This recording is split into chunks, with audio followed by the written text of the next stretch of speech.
Here at Intoxicated Reviews, we intellectually dissect the art of cinema, scene by scene. Here's some clips. That's all he is. It's just a fucking big wooden doll full of cum, chasing kids around. You look up guys who poop in a bag. Because I think that's where you'll find them. Because he is hurt. It's probably just in your search history anyway, isn't it? This movie fucking blows. So don't forget to subscribe to Intoxicated Reviews on all places you find podcasts. Except Spotify. We're working on it. Hey everyone, Chris Hansen here of Hansen vs. Predators and Catch Your Predator. Why don't you have a seat right over there and listen to Kyle and Brandon, our podcast. According to my chat logs, Kyle and Brandon have interesting guests. No, I hated it. Yeah. Everybody's sweaty, everybody's on drugs, so they're super sweaty but also touchy, and then they touch your face, then you leave there, and the next day you have pimples. Fantastic conversation. He's underground in a lab, floating in a tank of water, because he almost died. And most important, no predators. Hi, I am Reese, and I am from the podcast Canadian Politics is Boring, and we have 60 seconds to hard sell you why you should listen to our comedy show. So, Jesse, have you got any reasons why they should check us out? Absolutely not, but you told me to be more enthusiastic, so that's what I'm going to be. It's got stories about funny politics in Canada, Bear wrestling, aliens, alcoholics galore, seances with ghosts, dogs that are your mother, or the fact that Justin Trudeau's father might actually be Fidel Castro, or not. Yeah. So are you driving to work, or are you on your bicycle listening to a podcast, or are you perhaps taking care of your children and you just really want to drown them out? Put us in your ear holes. Search Canadian Politics is Boring on your favorite podcast app, or go to CanadianPoliticsIsBoring.com to check out our half-finished website.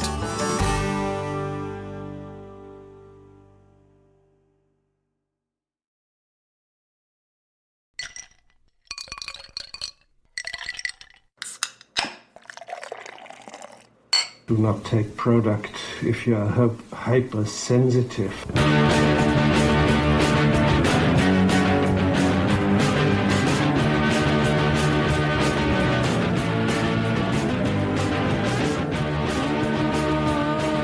Hey Internet! Welcome back to another episode of the Intoxicated Podcast. I'm your host, Sarah McClellan. If you're brand new to this podcast, well, this is a comedy variety talk show where I shoot the shit with comedians, creators, and characters. Here we are yet again with another episode, and this week, It's another just regular Intoxicated episode. I'm not actually going to release the live debates as an audio episode. It just doesn't quite work, you guys. Also, it was quite loud in the bar. The whole thing was pretty chaotic, and it's definitely more visual. So what I am going to do is I am going to put the live debates show up on YouTube soon. I swear to God, very, very soon, in the next couple of days, hopefully. And that's where you can check it out. The show went really well. It was a ton of fun, and I had some awesome people helping me out with filming. So a huge shout out to Clifton and Richard for video recording and capturing the audio from the live debates show. It's just really good to have that. It is definitely like a moment in time, and it's kind of a really cool thing to watch back. With this show, it was at a different venue from my last live show. We had to make a little more space on the stage, and so the stage was actually lower. So setup-wise, not as good as the last one, but listen, guys, it is what it is. We're in COVID times, and I kind of had to make use of a venue that was available. So with all that being said, I hope to do more live shows, and a big thank you to everyone who was involved in that. All of my debaters, my 3 comics who did sets, Albert Coombs, Kirsten Finch, and Chris Halef, and any of you guys that made it out to the show, big thank you for that. But regardless, I was still able to record an episode the day after the live show, so I truly don't stop, you guys. I record it right before the show, and I record it right after. It's just always go, go, go with me. But I'm very happy to let you know about this week's guest. This week's guest is Richie Bell. I met Richie over quarantine, over Zoom, when we were kind of doing the live debates live streams. He is somebody I've always known about through the comedy community here in Halifax. We kind of just missed each other when I started getting comedians on Intoxicated. So finally, we were able to meet and hang out and do an episode together. And it's a great one. And I do want to get right to it, but I gotta tell you guys about something really cool that Richie is doing. He actually has a web series on YouTube called Ghost Comic, where he goes around to haunted locations and does stand-up for ghosts. I mean, how fucking funny and amazing is that? I am a paranormal geek. I love that stuff. Mixing that with comedy is right up my alley. I watched all of the episodes. They're fucking amazing. And I highly recommend that you check that out and subscribe to his YouTube channel. This is a project that he's looking to grow and ramp up and potentially pitch it to be on TV and stuff like that. So I'm sure he would appreciate new subscribers and new views on those videos. So I'm going to be sure to link below to where you can check out Ghost Comic. It's amazing, you guys. Fucking check it out. And Halloween is coming. It's perfect. But I had a great chat with Richie. This was just a really good get to know you chat. He and I don't know each other that well, and he's a very, very funny guy. So check out Ghost Comic. Make sure you follow Richie as well on social media. Make sure you're following the podcast as well on Facebook and Instagram at Intoxicated Podcast. Twitter is _intoxicated. Subscribe to the YouTube channel. That is youtube.com/intoxicated. Check out Patreon if you are so inclined to get some extra content, some extra juice from me. I've been doing audio diaries lately, and they get emotional and they get real. So if you want extra details on my life, the behind the scenes stuff, you can sign up on Patreon and get some extra content. And of course, rate, review, and subscribe on whatever podcast app you use. An Apple Podcast rating or review always helps a lot. And of course, tell your friends about the podcast. Share it on social media that you're listening, and make sure to tag Intoxicated, and I will certainly repost that. Anything like that that you can do would be amazing. That's it for the intro. I hope you guys enjoy this awesome conversation with Richie Bell. All right. Now they should be. All right. So now that what a cold open. What an absolute cold open that was. We were talking about a cold open with the mics off. I could put the audio with just a still image of us. Well, no, because the mics we don't have audio. No, we do have audio. So I do my audio separate. Big hot tip to podcasters: if you're doing video and audio, don't just do it on one. Record your audio separate, because if this fucking crashes or the video file fucks up, I have this. If this fucks up, or if I press save and Audacity crashes it, I have the audio from the video too. Oh, okay. So yeah. So now we're. I'm a professional. Now we're actually now this is a podcast. Now this is a podcast. All right, let me get my notes. Did you bring? You didn't bring any. Oh man. Classic prop comedy. I guess we'll just fucking open this. We'll just get into this right now. Yeah, we've been preambling for quite a while. I love the word preamble. Yeah. Yeah, it's a great word. Preamble. I'm here with a brand spanking new guest, but although you have done the debates live streams. Yep. So you're not a total intoxicated virgin, but you're like a half virgin. Yeah, I only do hand stuff. You've only done hand stuff. I've only done intoxicated hand stuff with you guys. Welcome to the podcast, Richie Bell. Thank you. Richie Bell is here. Richie Bell, right? Yeah, no. I was about to say Richie Bang Bang, because that's your Instagram. Yeah, no, it's funny, right? But I it sounds really good together. How did you come up with Richie Bang Bang? Well, I got into Instagram late, so kind of all the good names are taken. So I couldn't have like Rich Breezy.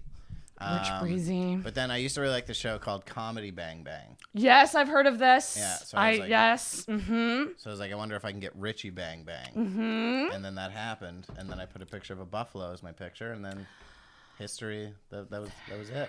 I'm always jealous people come up with Kyle Burnett Comedy Dum Dum. That's a good one. It's a good one. I mean, you look like I hit a nerve. Well, no, did I hit a nerve? I mean, you put dum dum at the end of it. I'm not gonna. But at least it's D-U-M. D-U-M. Yeah, like how Dum Dum would write it. Dum Dum. Yeah, How a Dum Dum would write it. It's very method Instagram naming for sure. Oh my gosh, that's so funny. Mine's just Sarah Mackle. Oh, that's another Just thing. throw Dum Dum at the end of it. Sarah Mackle Dum Dum? Yeah. That sounds better. Sarah. The trend, yeah. No, Or Kyle's Sarah- onto something. Yeah. Well, I mean, I think it's the repetition too. I don't know. It's I don't like. I have a long last name. Like McClellan is a lot to spell out. And every single fucking time I go to a store and I have to give my email. Is it like 8 letters?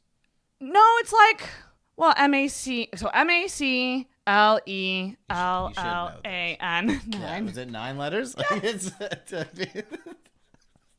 Listen, I'm low on sleep and I just did a live show and I'm tired. Yeah, no, that would, yeah, you should forget us, spell you. Oh my yeah. gosh. So you have 9, yeah, no, that's. But it's not even just the length of the letters. It's all the L's and the E's. So it's like M-A-C-L-E-L-L-A-N. Like, it's just a lot of L's. When you're writing that out, yeah, because you got to start top to top, and then, yeah, it's a lot of movements with the hand. A lot of E's and L's, and then, like, also the N at the end. Everyone thinks it's an M or an N, and I have to go N as in Nancy, and it's just this whole thing, and I don't like... What I'm saying is I need to find a husband and change my name, because I would change my name. I would go against we can narrow this down. What kind of name are you looking for in a husband? Normand. Because I have a crush on Mark Normand. Oh, okay. So, Mark? Hit me up, even though I know you have a girlfriend. Hit me up. Yeah, I mean, in terms of Hollywood business, that's not normal, but... so Normand, so your goal is to be Sarah No, actually, Normand. in all fairness, I'm not a fan of the name Normand. I just literally would do anything for that man. I would have his children. Why? What does he got? What power does he have on you? Do you know Mark Normand? No. He's a comedian. Oh my god, you should totally check him out. So he has like a YouTube special that's like free on YouTube. But this is him. He's so handsome. Oh, he is. Yeah, he's quite. Right? Quite Wouldn't we a look looker. good? Wouldn't we look good together? Yeah, I mean, you could get these. Brown eyes and brown hair. Let me tell you. Got Fuck. the red jacket game on. Right? Yeah, he's fucking hilarious. You should check out his stuff. Nice, yeah. But Like Corey Matthews. Corey Matthews. You know, search out. You know, from Boy Meets World. Oh my god! I literally thought when you said it, I was like, "Is that?" Yeah. Oh my god! Yeah, I could see that. I mean, he's not just Corey Matthews. I could totally see that. That's wild. Yeah, it wouldn't be the first time he tried to pull something like this. Jesus Christ! Oh my gosh! So Richie, so we're like new friends. Yeah. Okay. Like we're.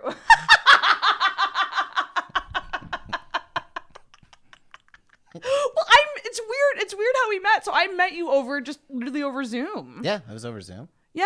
And so like that's a weird way to meet someone, is it not? I mean, not at the time. No, that's I don't true. I think if it were like 2 years ago and like I was like, hey, I want to join your Zoom call, I'd be like, all right. Yeah. All right, bud. All right, bud. Yeah, but it's funny. So you hopped in on one of the debate streams because I think I had been following you or we were friends because you're very highly connected to the Halifax scene. Let's go back. Let's go back to the very beginning. Because you had started doing the podcast, I think, either shortly after I left or you were doing it shortly before I left. It was somewhere in there. And when I left, you started getting the comedians on there because it wasn't all. You weren't always bringing us. That's sheets right. of plywood up here. I was not. In fact, yeah, no, I was mostly friends, like for the first year and a half, and then I started getting. I just haven't gone back. Hey. Like I became friends with Andrew Vaughn and Travis. Yeah. And they were the first people who kind of got me into. I didn't go to shows. Like I didn't go see shows or like my whole journey with stand up and comedy is very new. Yeah. Even as a fan. You started doing it like 6. You started doing it like 6 shows ago. You were saying? I'm on 11. You're on 11. I've done 11. My first set was at the very end of August. Okay, so are you funny yet? I mean, how did I start interviewing? I don't know how this happened. I mean, I have my ladies' night set if you want to watch it after we're done here, but sure. I think it's going pretty good. I mean, I haven't done a set yet where I went, oh, that was really bad. You know, like even my worst set, I did get laughs, but it just wasn't as many laughs. Okay. As before. So I don't know. I hate saying that it's going well because I don't think it's supposed to go well. But also ideally it goes well. Ideally it goes well. But also that is what you want to happen. I've been sitting on it forever. Like I've been sitting on jokes forever. I've been sitting on actually just like doing it for forever, and I've been learning about it and like consuming it and like I don't know. I feel like that's a slight advantage as opposed to the person who's like, I think I might be funny. I'll just go up. Like, you know what I mean? Yeah. So, like, it feels kind of like a weird advantage. Yeah, no, there's a weird advantage because most people, I would say, that do stand-up who are, like, kind of like short-term, like, bursts of fire stand-up comedians are the ones who are, like, the funny friend. And then they've heard 50 to 100 times from the same 3 people, oh, man, you should try stand-up, and then they get it. And then, I mean, hopefully it works for everybody, but I know what you mean because when I first started doing stand-up back in, I think it was like 2010, I was dating a girl at the time who didn't find me very funny. But she had like she had quite a butt, and I was 21 years old. So I was like, so I took like 3 years off comedy, and it was the most depressing years of my life. Oh, so she didn't nurture the comedy side of you. No, but to be fair, my jokes back then, I'm not super proud of. 2010. So you started in 2010. So 10 years you've been doing it consistently for 10 years? No. So I took a few years off, and I've been back at it pretty hard. I think over the last 3-4 years now. Oh, okay. Okay, rad. Yeah. That's pretty fucking... Well, I mean, that sucks that she didn't think you were funny. Yeah, didn't stop me from writing jokes, and look at me now. I'm on a podcast for free. You idiot. You idiot. I thought you added for free. Yeah, what an idiot she was. She's probably out doing a job or something like that, getting money. I'm here in front of a glitter wall. Stupid, stupid idiot. Stupid purple idiot. We didn't even talk about this. So we have margaritas. We're drinking margaritas. Cheers. We're gonna do cheers. I'm much further along than you. I know. I'm bad at drinking. It's like when I'm talking. It's like a popsicle. It's like the bits of ice are a bit hazardous, but they break up in. I don't know the trick to making a perfectly blended drink. I need to figure it out because I love a blended drink. I think it's in the nozzle. The nozzle? Yeah. So is there any left in there? Let's bring it over. Yeah. I'll bring it over to the table so you can top that. Yeah, and this. What do you mean it's in the nozzle? Oh, you know, like when you see like those like on TV, you see those like frozen margarita machines, and it's like kind of like a slushy, slushy machine. Okay. I think that's the trick. I think that's what Mark Norman's been hiding from us this whole time. Him and his Corey Matthews looking slushy. Brown eyes, brown hair. That's my type. It's very rare. Yeah. I like a blue-eyed person too, for sure. They're not okay. As much. I have blue eyes. I love my blue eyes, but I don't know. It's just I tend to go for dark-eyed men that look like they're a bit sociopathic. Oh. Mm-hmm. That's not troublesome. I call it a sociopathic brown eye. So like a Ted Bundy. Yes. So your ideal guy is every morning you wake up, that exhilaration of still being alive is what gets you through. Oh my gosh, that's funny. I don't know what these nozzles do. Do they do anything? Test 1, 2. I think we're all right. This is probably a poor time to. I know, figure it out. I just know all that you've done is you just added a bunch of reverb to us, so this whole section just sounds like we're underwater. Right? I just know that Richard kind of fooled around with it last night and moved some things, and I don't know. Well, we should be fine. What a dick! Boom. What's that? Yeah. I'm allowed to say it. You can't.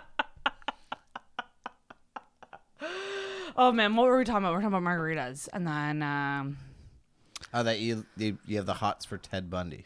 Oh yeah, that like I like kind of a dude that looks that's charming but looks like he could destroy you. Yeah, on like a second's notice. Yeah, I should really change that. Yeah, I mean, look, I'm not. Oh, I'm literally thinking back now to my recent crushes, and they all had brown eyes, and I'm a little freaked out. I'm not worried about the brown eyes thing so much as the sociopathic tendencies. I mean, brown eyes. Keep on your toes. One.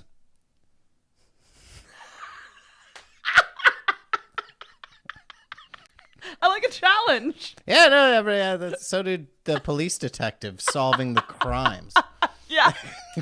I meant to say that on stage when me and Robbie were debating cats versus dogs. I was like, cats are challenging. You have to figure out a way for them to trust you. And like, it's a challenge. Like dogs just love you right away. And like, that's no fun. That's like going for a nice guy. Damn it. I didn't say that on stage. Fuck. Did you win the debate? I don't even really know. I don't really remember much from the show. Yeah, I don't remember. I know I lost mine. But to be fair, I shouldn't have won mine.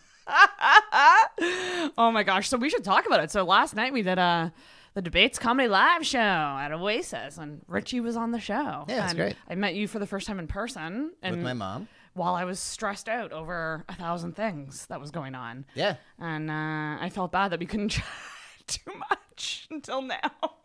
And here we are, figuring it out over margaritas. And a microphone. Mm-hmm. How'd you find the show, though? Did you have fun? Yeah, it was a lot of fun. Oh, good. It was nice seeing everyone again. And yeah. It's nice seeing, because like in Halifax, the scene's so nice where it's everyone shows up, even if they're not on the show. Isn't it nice? Yeah. Yeah, it's really, really cool. Good little community we have here. Freaks me out when everyone's that nice. Yeah? What's it like in BC? It's not that nice. No? No, it's, I mean, it's like any other town. Like, there's always like divides in the scenes.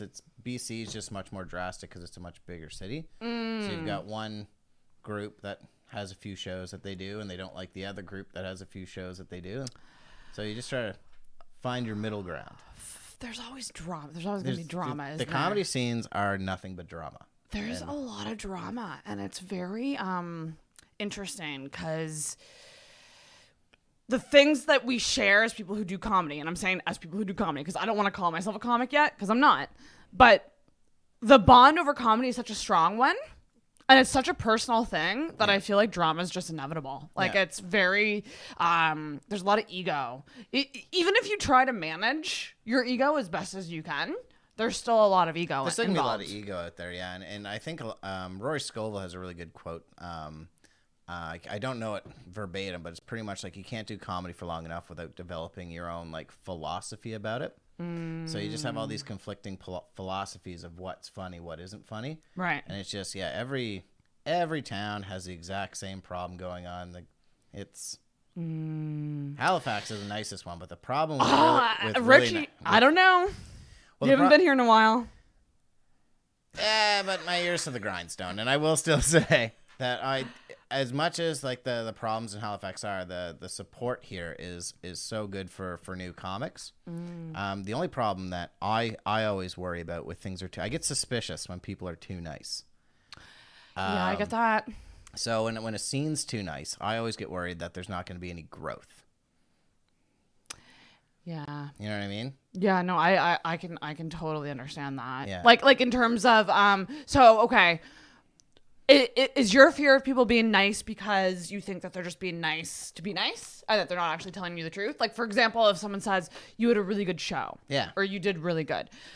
I know for me, and I've been dealing with it today because people have been like being like, "Oh, the show was really fun, good job," and I'm just always like, "But was it really? Did you really? Are you just being nice for my ego, or was it?" Like it's hard. Yeah. It's hard to not think that way. Exactly. And like you do it for long enough and you get those, attaboys and stuff like that, and attagirls at the end of, you probably get attagirls. Mm-hmm. I haven't gotten an attagirl yet. We'll get that one day. You've only done 11 shows. Give it time. But yeah, with, what were we even talking about?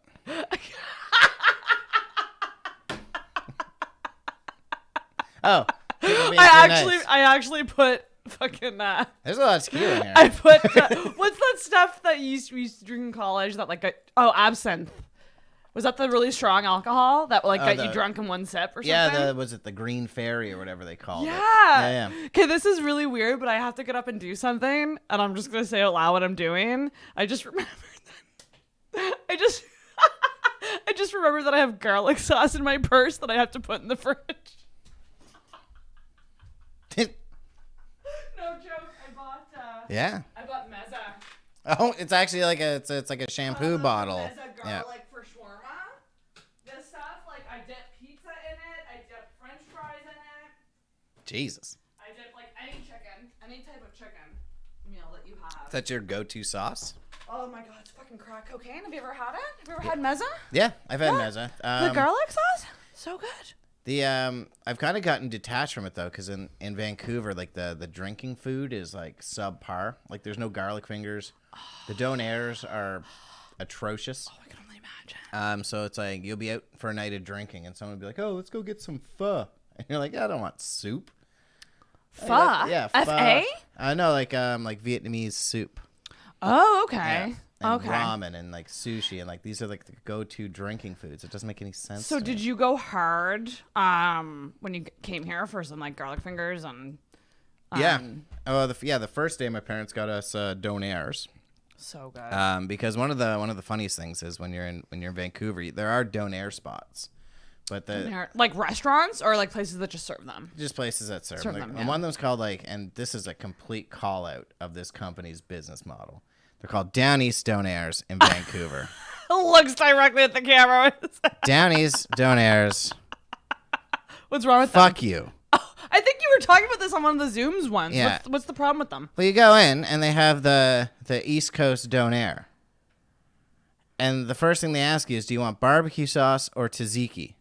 Oh, go fuck yourself. What the fuck do you mean barbecue sauce or Apparently, tzatziki? donair sauce is very easy to make, and I don't get why more places can't Yeah, just do it. it's like condensed milk. They're releasing what it's called. It's called Halifax sauce. Halifax So sauce? I think my ill will towards them is starting to creep into So reality. do you think that it will be? I'll never trust them again. I'll never know. You'll never know. I'll probably know. I'll be able to get back to you in that in like a month. Oh my gosh. It's funny. I'm just making sure that transferred because I'm just realized I forgot to delete. My computer, you'll appreciate this. My computer is constantly running out of space.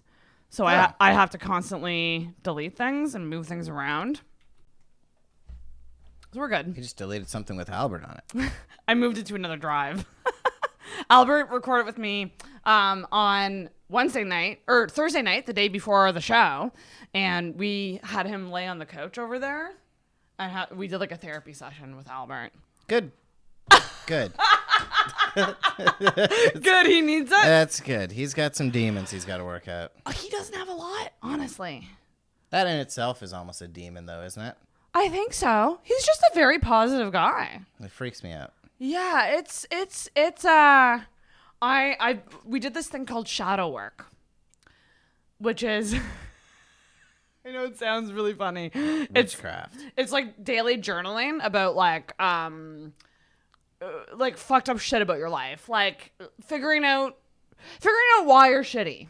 And it asks you questions every day. Like one of them is like, what emotion do you stop yourself from feeling? Oh, interesting. Yeah. And it's like really kind of deep questions that you answer every day. And the whole point is How like, do you even know? What emotion do you stop yourself from feeling?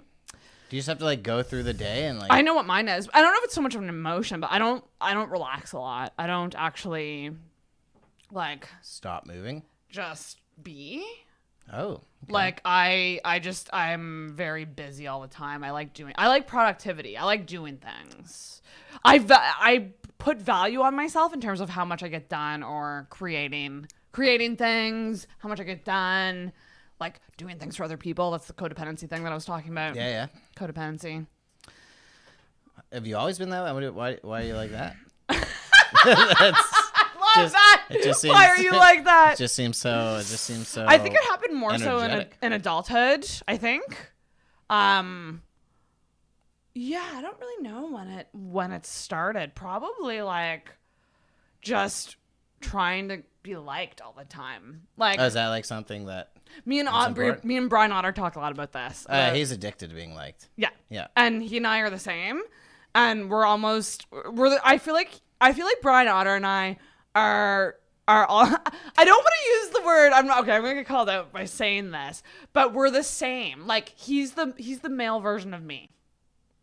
Like kindred spirits. In terms of like we're anxious, we like really want to be liked, we like really nice to a point where like it's codependent. And I remember when he was on, I was telling him about codependency, and he was like, "Oh, I just thought that was just how I am." And I was like, "Oh no, it's an issue, like because this is why it's an issue. Codependency breeds resentment." And that makes you resent people. So when you do a lot of things for someone because you want them to like you and you want that validation, and then they do nothing for you, you get resentful. So you want someone to like you so much that you hate them. Pretty much.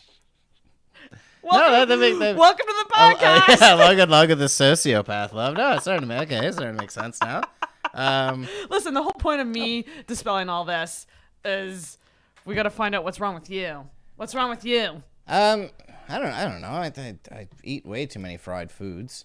Oh my god, I do too. It's I'm codependent on them. You Is that right? well, Is that yeah, right? yeah. I think that's more of a It's a reliance. I just love them. You rely on them. Yeah, I just absolutely love them. What's your top up? Yeah, let's do a top up. What's your like favorite bad food or like? Oh, chicken wings for sure. Chicken wings, yeah. I like chicken fingers. Chicken fingers are nice. There's something fun about because like wing nights are always something that used to be kind of like a gathering point for the friends. You go get the wings at Ale House and stuff like that. So you just get those, those nice moments where you're away from work and you can shit talk the old boss. Sorry, Joe. And yeah, you can. For me, chicken wings will always be my favorite. I don't know, man. I think I'm taking chicken tenders over chicken wings. They're less messy. Yeah. Eating chicken wings like around dudes that you want to fuck is a good sign.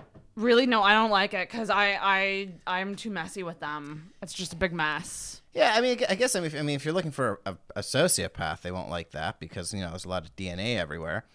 But like I think for a date, if I were to take a lady out on a date and they ordered chicken wings, I'd be like, all right, so I'm making you feel comfortable enough that you feel yes, yeah, that's what it is.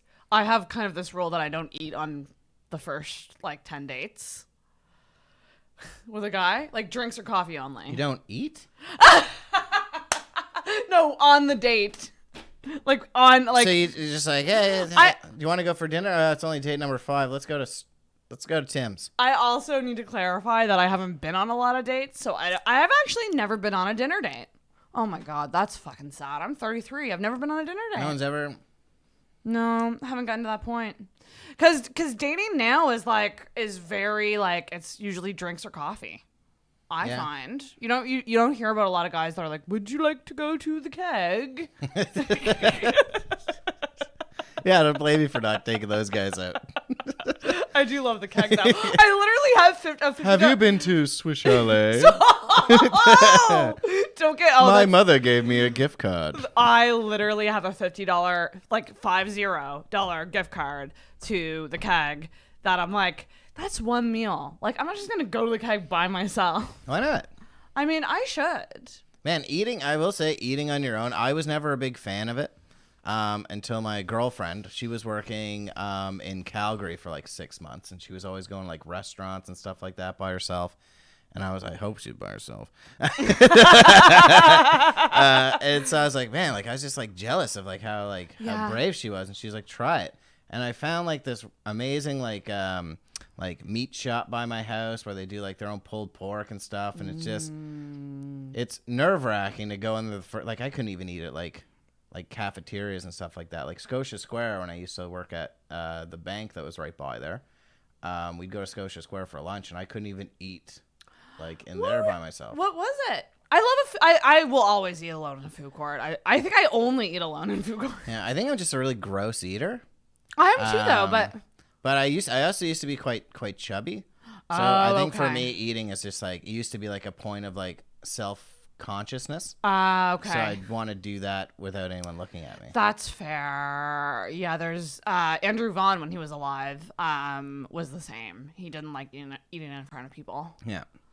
I do it now all the time, though. It's once you get over it, I think it's important to address what's going on, and then just.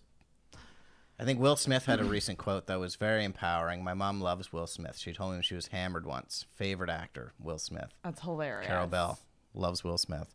He said if you can't get over the fear, just do it scared. If you can't get over the fear.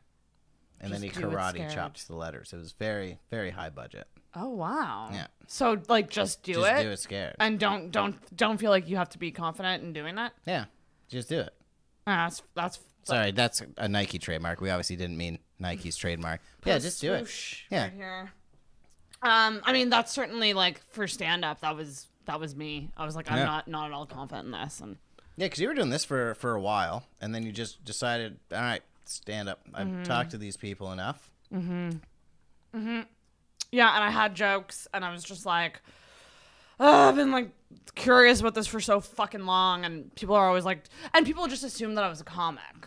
Oh, really? Because I hang out with so many comics. And like they're my friends. So like I was like, it was this weird like I should just do it. Like why am I like why not? Yeah. Like there's why people, but then there's why not people.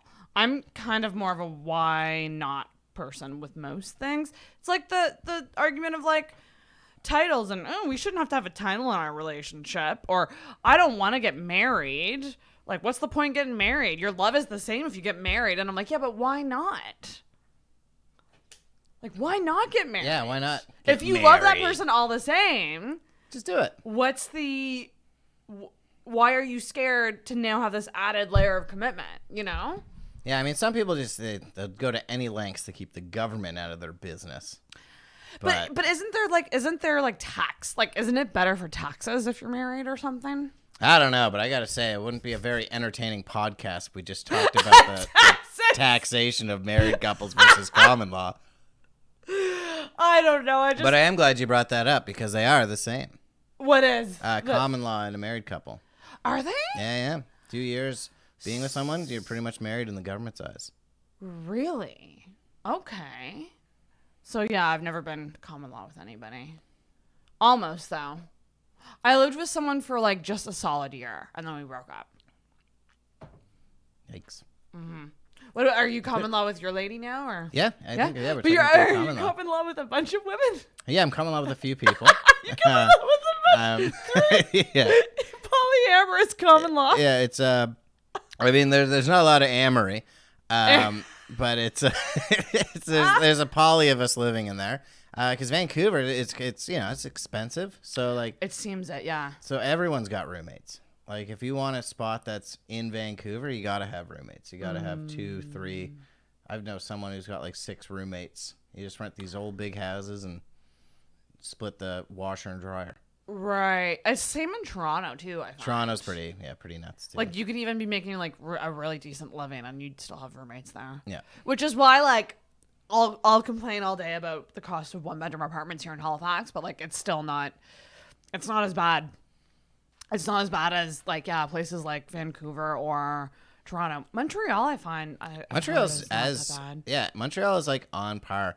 I find the difference is because with all of these cities, like when you talk about like how expensive it is, like it's always like downtown, like it's like the downtown prices. If you're living in downtown Vancouver, your job, because of how big of a city it is and where it is in the world, is probably paying a lot more than the job of someone working in Halifax who lives downtown. Right. So it all balances out. So it all balances out. Yeah. You're right. But are you? So you've been living in Vancouver for a while? I have. Okay. Vancouver or Halifax? Pick one. To live in? Yeah. Dartmouth. Really? Yeah. Wow. I love Vancouver, but Dartmouth's always home. Oh, yeah, okay. Yeah. Which part of Dartmouth? I live in Woodlawn, but I'd probably live out kind of closer to the water. But yeah, I'd say Dartmouth. It is nice out there in certain areas. Yeah. The winters suck, but I mean, they're going to suck here. Like, if ideally I'd live in Dartmouth and then Vancouver for winter, but even like Vancouver winters are pretty depressing because it's just rain and the cloud ceiling, because there's like the mountains are just right off you, so the cloud ceiling's so low, so you just feel like you're in a sad closet for about 6 months. Sad closet. And it's I feel like I would belong there. Yeah, a lot of people feel at home. I actually love rainy days. When I wake up and it's not sunny, I just go, okay, the pressure's gone. Yeah. I love it. I used to feel that way too, but when it hits like a month and a half of straight rain, you're like, oh, I gotta actually go out and do something in this now. Yeah, no, that does suck. That does suck when it doesn't stop raining outside. Not in my soul, which it always is. Oh, okay. Oh. All right, yeah, no, I guess we'll talk about you again. So what's with the soul rain? Why do you have soul rain? Soul rain. Oh man, I don't know. I mean, you messaged me over quarantine. I feel like I truly feel like it's a big sign when you have people reaching out, going, "You okay?" Yeah, I mean, it's a good sign. It's a good sign. It's a good sign. It means people care. Well, it's a good sign after a real shitty sign. Because you obviously gave out a pretty shitty sign that needed these good signs to come your way. That's true. That is true. But you reached out when I was having panic attacks, I think. Yeah. And so do you get panic attacks or anxiety attacks? Oh, yeah. I used to, for some reason, like, this is a funny one. Because I do think that, like, with panic attacks and stuff like that, we need to make it boring. Because that's the only way that everyone will just admit that they have them. Because, like, it's so open and honest now. Oh, everyone's depressed and stuff. And I hate saying it like that, but we all know that, let's say 70% of us deal with some sort of anxious disorder, depression, something like that. 20% are talking about it. And then you got 50% of them who are just having panic attacks in closets and, like, trying to hide it, making it worse. So I would always get it over the McKay Bridge. Like, really? I would have to time it, like, my drive, to let myself know that it's only a minute to get over the bridge. Because I would get panic attacks every time I drove over the bridge. Was it the heights? No, it was just that bridge. I think I had it once there, and then it, like, develops a pattern, right? So if you have a panic attack doing something, then it just... But that was, like, my way home. Like, every day. Okay. So the worst was, like, if there was, like, an accident or something on it and you're just stuck on the bridge, I would just start chain smoking in my car. Just like the stop would be probably for about 5 minutes. And, right. And I'd be like 4 cigarettes in. I would just be like just huffing them back, just like, okay, if you can do this, you're not gonna pass out. You're not gonna. Oh my gosh, that's wild. How do they manifest for you? Because this is what I'll say, and hopefully, like, this person doesn't mind me saying this, but name them. I'm not gonna name them, but I witnessed one. I know for sure he'll hear this. It's Chris Halef, isn't it? No. But, like, I had an experience where, like, I saw a friend have a panic attack, and it was very different from what I experienced, which is, like, very just, like, worked up, hyperventilating. Like, it's very obvious. Like, when you see me have one, you're like, yes, she's panicking. But this friend of mine, like, just kind of stared into space and was blank and got, like, tunnel vision and was kind of frozen. And I've never thought of a panic attack like that, but that's what it is. Yeah. It's so different for everybody. So, like, how do they manifest for you? For me, I'd say get really sweaty. My heart, you know, when your heart just starts actually feeling like it's moving your chest. Yeah. I get that pretty bad. I would say, like, I used to have, like, really sporadic breathing, but now it's just, like, deep breaths. Like, I had one, actually my most recent one is, weirdly enough, a funny story. Thank God, because we were just talking about fucking taxes 10 minutes ago. Me and the girlfriend, we were obviously in quarantine, and we bought these gummies. You can buy, like, mushroom and weed gummies from this one spot in Vancouver. Oh my so gosh. The mushroom gummies are combined or separate? Like separate. Oh, okay. Jesus. Yeah. Yeah. Can you imagine? So we combined. Hybrid. You eat one of each. Yeah. See what happens. So we got them because she doesn't smoke pot anymore, and I'm not a big pot smoker myself, but I love edibles. Because once you get panic attacks, I'd always find that I'd still write jokes while I was having them, like at least think of jokes. Oh my God. You try to when you're, at least for myself, when I'm sad, my best jokes come from me trying to, like, cheer myself up. Like, I've done it ever since I've been a kid. So when I'm having a panic attack, I write those jokes and then I see if they work. So for weed gummies, I always get one. Like, hands down, but I've become to the point where I'm almost addicted to that feeling, like that body tense, like, oh, this is going to be a banger of a joke that comes out. Oh my God. So we're doing these gummies, and, you know, we're just hanging out at home. We can't go outside because, you know, we're good citizens. Yeah. And so we're, you know, flipping through Netflix, and I see Back to the Future's on there. And so I'm like, oh, I would love to watch Back to the Future right now. You know, ripped on little mushroom. Absolutely. That'd be a good time to watch it. Yeah. So my girlfriend's like, oh, I've never seen it before. And I was like, oh my God, the whole trilogy is on here. So we watched the first one, and then I think like halfway through the second one, I started getting a panic attack because I forgot that Biff is based after, like, Donald Trump.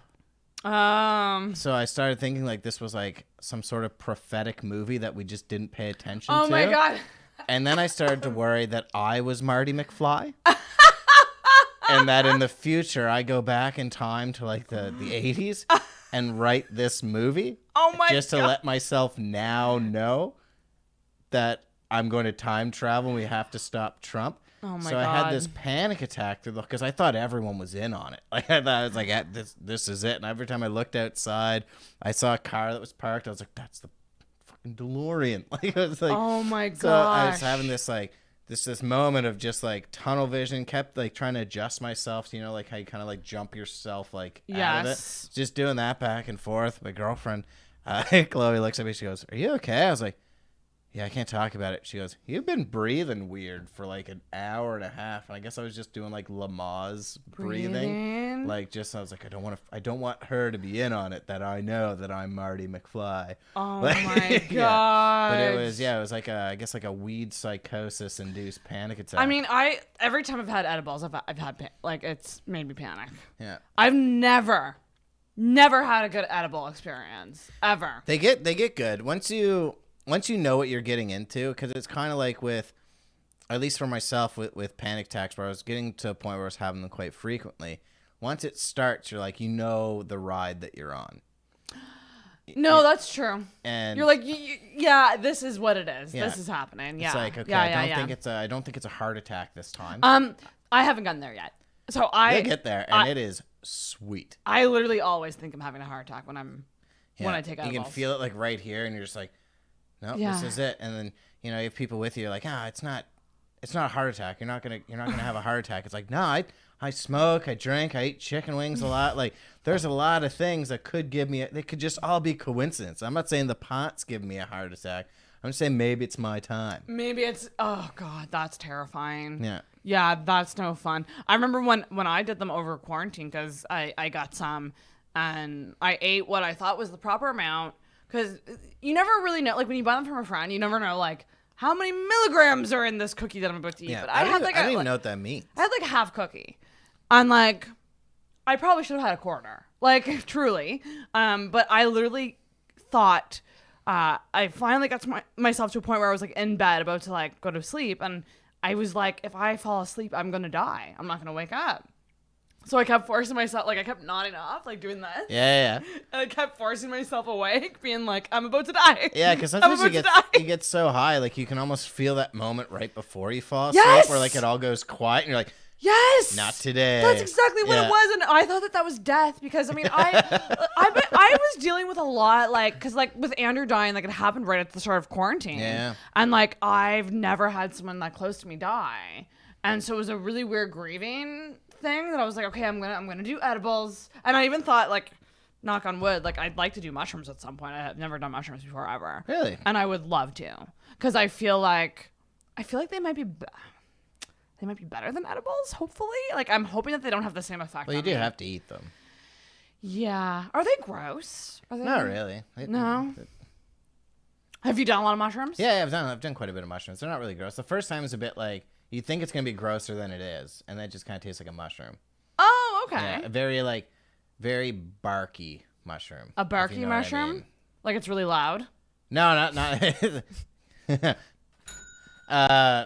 it's like it was. I've been hanging out with Albert too much. Okay. Yeah, it's rubbing off. Yeah, it really is. Ultimate compliment for a comic. Yeah. So it's like a kind of eating like the outside of a gummy tree. Okay. You know what I mean? Okay. But you can like grind them up. You can put them in the blender and. Yeah, I've heard people make like milkshakes or like the mushroom tea or something. Yeah, I've heard that too. I've never done that though. No. Are you big into like hallucinogens or? I think I don't do them like every day, but I'd say they're my favorite. Jesus Christ. Over the break, we started microdosing acid. Whoa. So you can get like acid, and then you put it in water and let it kind of distill. But we forgot to shake it so you're supposed to just take a shot glass of it and get kind of like the body feels. Yeah. But towards the bottom of the bottle, it's just all acid. So we took one, and then we just got nervous about going to the coffee shop for about an hour and a half. Because you were like, we're too high. Yeah, we're too high. It just the world just felt wrong. Like it didn't feel okay. And then we have this homeless camp that lives right by our house. So we got this one guy who runs by every day and yells at the trees. He tells the trees to pretty much like get fucked. So I remember just being on acid, watching this man yelling at the trees, and I was getting so mad. And I was like, do you know how much work those goddamn trees do for us? You son of a bitch. Oxygen. They're working harder than you are. Yeah, you piece They're of not getting paid either. Yeah, you take your torn fucking champion tracksuit and get the fuck out of here. That's wild. Yeah. That's crazy. Oh my gosh. Is the homeless situation is it really bad there? It's so bad. Yeah. I'd say for the first little bit when I didn't move down, but we just kind of traveled over to try out the comedy scene. Mm-hmm. It was shocking. Just rampant drugs. It's too big of a problem for the cops to be able to deal with. So you don't look down alleys. My mom would be like, have you seen anyone die? And I'd be like, I don't know. Because they'll just nap on the sidewalk and then wake up out of nowhere and then go get some soup. But we've got a camp that lives by our house now, which I think is actually a good idea because it's the only way to house them. Right. They put them in a park and say you can put tents up here, and they give them rules and stuff like that. Okay. There's about 1,500 people in that park right now. I wonder what the fuck's going on in there.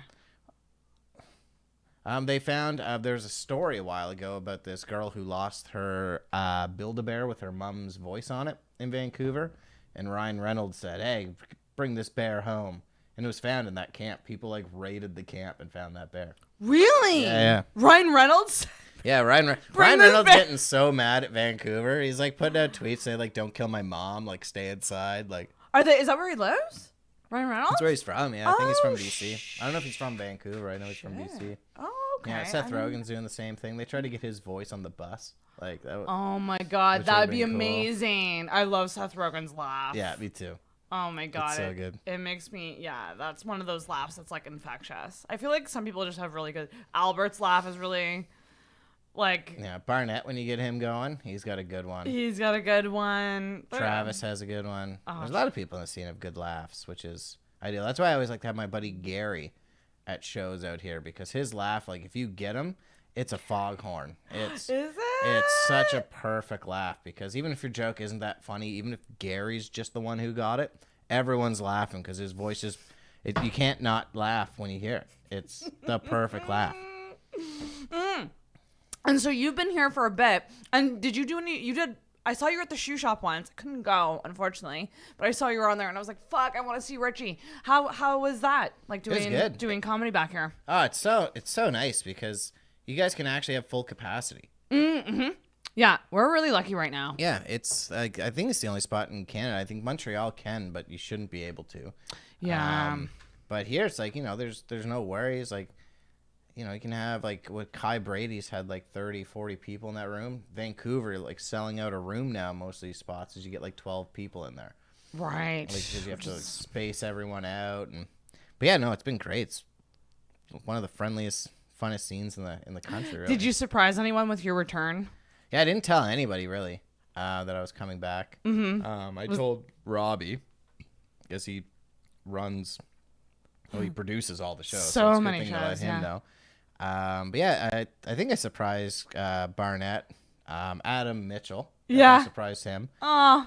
Rick McGray, the boy Rick McGray. Remember the name? Oh, remember the name. He was very excited that I came back. Miss old Rick. Yeah, I mean, there's surprise, and then there's, I'm not very vocal on social media or anything like that. So a lot of them are just oh, where have you been? It's oh yeah. I've been living on the other side of the country. Just over there. Yeah. Just over there in BC. Yeah, and That's yeah, funny. some people have been oh, we didn't even know you came back. It's yeah. Are you a big what? So yeah, do you like social media? What's your social media relationship with it? I don't hate it. I just I wouldn't say I'm a heavy user. Mm-hmm. I'm starting to now because you have to that's how you have to promote projects is through social media. It's just that highway of getting to people. Mm-hmm. But before, if there's something I honestly found quite funny, I would post it or something like that. But mostly it's just wishing happy birthdays to people when it comes up and you're oh yeah. I hate that Facebook stopped giving you notifications for birthdays. Or maybe I still get it. Maybe I should figure out my settings, because I miss so many birthdays because I just don't see the fucking where it is now. Yeah. Every day and then I feel like a piece of garbage. I get, because I know for me, I would be upset if someone forgot my birthday. So whenever I forget someone's birthday, I feel like a piece of shit. Yeah, because that's the most It is exciting when it's your birthday because you get all those dopamine hits from your your Facebook getting blown up. But it's always the people you don't want doing it. Ah, but like those are the people that you don't know you do want. Oh, that's actually true. You know what I mean? I never really thought of it that way. Yeah, like if they weren't around, I'd probably be a little bummed. Yeah, everyone has that. It's like when you make like a Tinder profile. Not that I've had to do that for a while, but there's someone always has, like, you always have it in your mind who you'd want to match with. You know what I mean? You have like that. This is who I want. Do you know what's so funny? I'm really good at predicting when a guy, cause there's this thing with Tinder where it's like, oh, girls get everything as a match. If you swipe right, you're gonna get matches. If you're a decent looking girl, like you'll do well. And I'm like, no, I know exactly when a guy won't match with me, and it's usually like hot lawyers. They never match with me. Like if a guy's in a suit, oddly specific. If a guy's very attractive and in a suit, it's a no. It's a no. Why? I don't know what it is. I mean, I think... So you looking for hot ladies in suits? Do you not have a suit? Maybe I just need more pictures of me in a blazer. Like a pantsuit. Like I'm talking like a full pantsuit. That seems a bit stuffy for me. A full pantsuit like outside of a Wendy's, so it's like business casual. Would it look like I owned the Wendy's? No, because you'd be eating. You'd be eating Wendy's. But I was testing the food. Yeah, it was just, hey, look, I like to party, and I'm also maybe a lawyer. That's actually really funny. So I'm going to get my phone, so I'm going to have you look at my Tinder profile. Okay. Because... This has never gone poorly for anyone. Stories. So you like the hub for the gossip? I feel like I'm kind of a hub for gossip here, for sure. I feel like I'm neutral in that I can usually see both sides of any issue between two people because I've talked to both of them personally on a personal level. Yeah. And I know... So you're like the mediator. Yeah, maybe mediator, but I probably shouldn't mediate as much as I do. Yeah, and also too, like, I think I just people just feel like they can talk to me. Nice. About stuff, which is good. That's a good quality. It is good, but it is, yeah, it can be hard Hot lawyers hate that quality. Hot lawyers, yeah. Hot lawyers. If anything chafes a hot lawyer's ass is a woman you can talk to. They never swipe right on me. So maybe what I'll do is I'll show you. We can look at some dudes too if you want. Yeah. But I'll go to. Have you? How long has it been since you've been on Tinder? Oh, years. Really? Yeah. So we need to do a tutorial because if we don't, you're gonna accidentally super like a bunch of uggos. So where do I don't even know where the fuck to find my profile. Even with a tutorial. Oh, so this is my profile. So you can like scroll through, and then if you click info, yeah, this might be the better way to do it. Yeah, so you can. So you want me to critique, or do you just critique? Want me to, Why aren't hot enjoy? lawyers? That's me with cleavage and nachos. That's my podcast, which you have to know about. So this is like on your bed. Mm-hmm. No, it's on the floor. It's right here. On the floor? Okay, that's probably where nachos should be. And this is obviously you on night on the town. Sure. Right. And that's a photo shoot. This is a photo shoot. It's very pink. Is there smoke in there? That's at Sniggly Wiggly's. Okay, so there is smoke. Was it on fire? So this is a tattoo, obviously. Yeah, I have a rib tattoo. Shows that you're reckless. Mm-hmm. Okay, lawyers love that. And that's I'm in a nice gown in that picture. So should say I'm in a light up bodysuit in that one. There's a lot. I think what it is, you have so many pictures. Is there too many pictures? Yeah, because I remember when I was on Tinder, it would just be like bang, bang, bang. So really, 3 to 4? You want to pick your slappers. What are the slappers? So if it was pick the bad ones. So if it was me. Okay. This one for sure. The podcast cover, yeah. I mean, you always want to. I used to use Tinder for quite a bit of show promotion. Yeah, that's a good idea. Where I just would say, "Don't match." Like, just come to this show, and if they matched, what the hell are you doing? Come to the show. Yeah, no, find a match and then bring them to the show. Oh, I love that. So it's a bit of a dickhead, I guess. That's a nice one. That's a lovely one. I think if you can avoid selfies. This one, like, it's clearly a selfie. Well, it's clearly a selfie, but there's some sort of facial app on there. Is there not? Yeah, it's pretty smoothed out. It's very different. It's the Paris filter on Instagram. It's ruining us. It is. Oh, well, if it's a known filter, then you're fine. I just don't know the filters. So Paris is like the first one that you swipe, and it just makes it lights everything up and smooths it, and it's truly ruining. Well, that's probably fine. Ruining women, I think, personally. Yeah, because it's not your face. Well, and there's like a thing in the. I can't remember what I was watching. I think it's just like a YouTube video or something like that, where plastic surgeons are getting bombarded with like requests to almost make girls are going in and women are going in to make themselves look like a filter. Yeah, I know. This is why it's the issue. But like, here's the thing: I know it's an issue. I will still use them. You know, like it's crazy how reliant on. So you like them so much that you hate yourself. Jesus Christ. No, I think I know it's bad. Are you but worried you become codependent to everything? Like it doesn't have to be a person. I'm still addicted to filters. Yeah, but I'm trying to be better with it. Oh, and you've linked your Instagram. Which is weird because it's not showing updated versions on the Instagram. But what about the bio? Is the bio good? Am I allowed to read? Yeah, it? You can read it out loud. I like to be treated like a little kid. No, can you imagine if she wrote that she liked to be treated like a little kitty cat?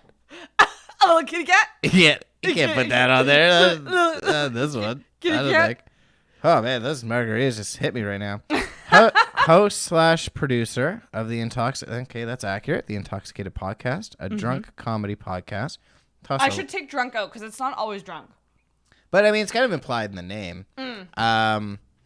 Which but I you should put a regret, by the link way. to it. I regret the name of the podcast. I think it's clever. Can I tell you the name that I would change it to if I did do a rebrand? Yeah. Run the Light. Don't like it as much? No, it's too wordy. Intoxicated is perfect. But it's bad because if you were passing someone on the street and you were like, subscribe to the Intoxicated Podcast, they would assume it's not TALK. The pun makes it SEO not friendly at all. Yeah, running the light up, like it just sounds like a nighttime podcast. Running the light, like when you get the light in comedy. I know what the light is, Sarah. I got the reference. That's so funny. Do you want? But Robin, that's actually a great song. I don't know if you've heard the cover of it. Hell yeah, I have Kings of Leon. Oh well, there's a King of Leon one. There's also a guy on Britain's Got Talent.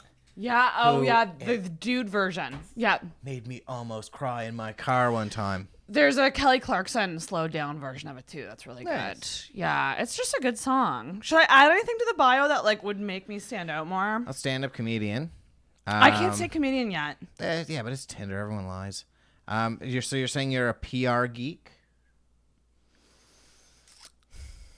Or did we find a lie right off the get-go? I have a PR degree. I like doing, show promotion and stuff. So, yeah, I guess I could keep that. Okay. I'm not totally in love with it, though. Yes, and I like PR geek / event planner. Okay. That's right off the bat hitting it strong. And then you How's it strong saying I'm an event planner? That's what I do. And here's what I'll say. I'm sorry if I'm picking this apart. No, I love this. Music / pop culture lover says it's saying something, but it actually says nothing. It's I like music and TV shows. Oh my god, that's funny. Yeah, no, you're totally right. But what about open book with very little filter? I like that. That's nice. That lets them know you're sassy. Let's edit this then, shall we? Yeah, okay. If we think, how the fuck report? No, I don't want to report myself. Can you imagine? Yeah, I've already done it. 2 reports. Can I report myself? I'm gonna get rid of that smoothed out filter there. Man, my cat. I'm gonna delete that one. I'm gonna delete the gown one too. I think. I would. Yeah. I will say for this one to be right off the top, it looks like an OnlyFans. And if you do have an OnlyFans, that's fine. But put the link in your bio so people can.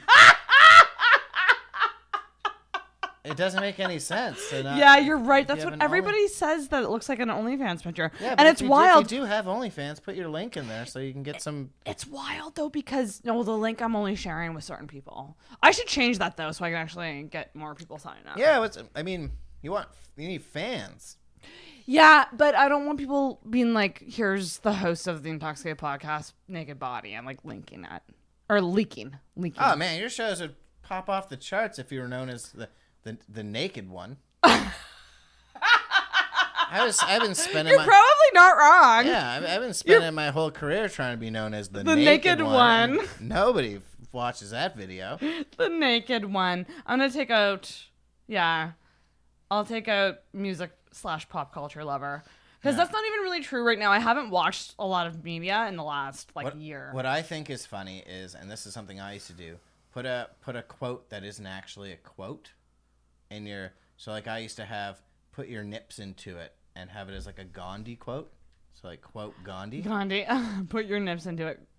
/ Gandhi. Yeah, that's funny. What would I actually put? I don't know. Who's your comedic idol? Nikki Glaser. Nikki Glaser? Mm-hmm. Life is like a box of McNuggets. Sometimes you get 7 in a 6-pack. Nikki Glaser. That's funny. Do you want to quickly scroll through and see, like... If there's any hot lawyers? What dudes are like. But for the love of God, don't swipe up. That's a super like. Do not do that. Okay. Without my permission. You can click through, get more info. Are you able to see their bios as well? Yeah, so you just gotta click the info button, but like right is right, no is no. And you can also hit these little buttons at the bottom. You can, which makes it easier. All right, so we got Steven. How do you feel about that? It's a PH. How do you feel about that? One of my first loves, a guy that I loved that didn't love me back, was named Steven. So here's actually, he's done something similar to you. So you guys might actually get along. So he's done martial arts instructor and math nerd. It's not at all similar. Well, he had PR geek. He's a math nerd. Nerd. Seems like a boring date. Yeah. I mean, he's not really smiling in any of his pictures. He is pretty cute, though. What else does the bio say? The bio. So he lives in Halifax. He's a data analyst who does martial arts. So he's 6 feet. Mm-hmm. Martial arts instructor, math nerd. Interests include hiking, backcountry camping, reading, cooking, math/physics, martial arts, drawing, long walks, or He's going to kill you. Mm-hmm. Mm-hmm. That's a murderer. Mm-hmm. Sorry, Steven. Oh, we got Allah. University of Jordan, lives in Halifax. How do you feel about Allah? Like yeah.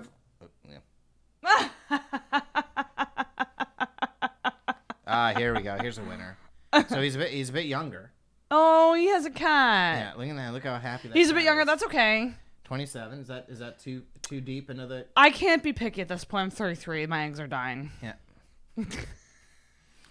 Please, Sean, don't ruin this. Look, he's got, so the nose ring is permanent. It's in every picture. Look at that. He's got costumes. What is that? That's a pasty. Those are pasties. What's he holding? He's holding the tail of his cat costume to look as though it's a penis. I found my prince. He's okay. Maybe we're starting to think Sean's not for you. The costumes are getting a bit different. What's the costume now? It's like I don't know. So I mean, the highlight of it is he's drawn a breast on a midriff cut T-shirt. He's drawn. I mean, there might be two. It's there might be a glass two, but of red wine. But it's kind of like I would imagine, like if Shania Twain put out a lingerie line. Yeah, he's kind of going for that schoolgirl. Is he trying to look like a schoolgirl? I don't know, but he might just be confident as hell. So that's maybe a good sign. So 27. That one he kind of looks like Otter. Yeah, a little bit. They do that same stick their tongue out in pictures. I assume he's still doing that. Oh, look, there we go. There's the fishnets. I knew there was going to be fishnets. What is happening here? Oh, you missed a match. Yeah, I know. That's intentional. They weren't lawyers. Oh, he's put fuck all into it. Yeah. He's hoping his pictures speak for itself. Sorry, Sean. Sorry, Sean. All right, we got Nate. He was recently active. So that means he was on. He wasn't just like at the gym. Like, that means he was like recently on this. Yeah, although that would be awesome to find out when they were last physically active too. Yeah, so here we go. Just doing me since 93. Gives you a bit of a hint towards his age, doesn't it? So he would be 5 years younger than me. So 27. They do still put it like... Oh my god, it's right there. Fuck. Yeah, they do still put it on. Look, okay, he's having fun in a big chair. Okay. Doo-wop that thing... Oh, Lauryn Hill. So he's got good taste in music, and you're a music and pop culture lover, so that's almost perfect. I think we gotta see if there's a bio, because the pictures are good. They're okay. Pictures are very good. Just doing me since no. Yeah, not quite. You know what? Yeah, you gotta put more in your bio, people. What? It's a match. With okay. Richie got me a match. Don't message. What up, Scotch tape? Richie. Am I allowed? I won't do it. Yeah. You seem like I honestly hope it works out with you, Nate. So I'm not gonna do it. We'll wait for him. How do I get out of here? Keep playing. It's pretty much a game. It says keep playing? No, but it feels like when you return to swiping, it's like return to game. Like yeah. It's like all right, let's level up here. We got Eric at 25, willing to lie about where we met. The fuck does that mean? A lot of people are ashamed about meeting on Tinder. Oh, or is like that what it is? meeting on apps. How'd you meet your girlfriend? At a comedy show. What? Initially, and then I couch surfed with her when I went back to Vancouver the second time. And I told her I was going to date the crap out of her for about 4 weeks. And then she finally broke down and said yes. So wait, so you guys were friends first? Yeah. Does she do comedy or she just watch it? No, she just loves comedy. Oh, well, that's the dream. And that's why I killed every chance I had with any comedian when I started doing it myself. When I could have just been a fan, but oh well. Oh, you don't think comedians can date? It's this. I asked this a lot on the podcast. A lot of men say they should not. A lot of men say they should not. Mm-hmm. Sounds like a lot of men have been hurt. What do you think? I think yeah. Why not? Why not? Thank you. Why not? Yeah, I dated a comedian. And I mean, the reason that we broke up was because they went to go work abroad for quite a while, and I wasn't good enough at being happy on my own, so I just had one of those like freakouts. Like got hammered and like had one of those freakouts. So we didn't work out because of that, but I think it's really cool to if you're dating a comedian because you can when you get home it's like you can work on bits together. Yeah. Go to shows like you understand the lifestyle and what the inner workings are, and I think that the advantages outweigh the negatives, honestly. Yeah. And I think anyone who says, "Oh, you shouldn't shit where you eat," like, how are you meeting people otherwise? Well, Like that's such a weird saying to begin with. It's such a weird saying, and also it just means that someone shat where they ate once, and they're like, "Don't do that." But also, it's like we're adults. So okay. So you date another person who does comedy, and it doesn't work out, and your heart is broken.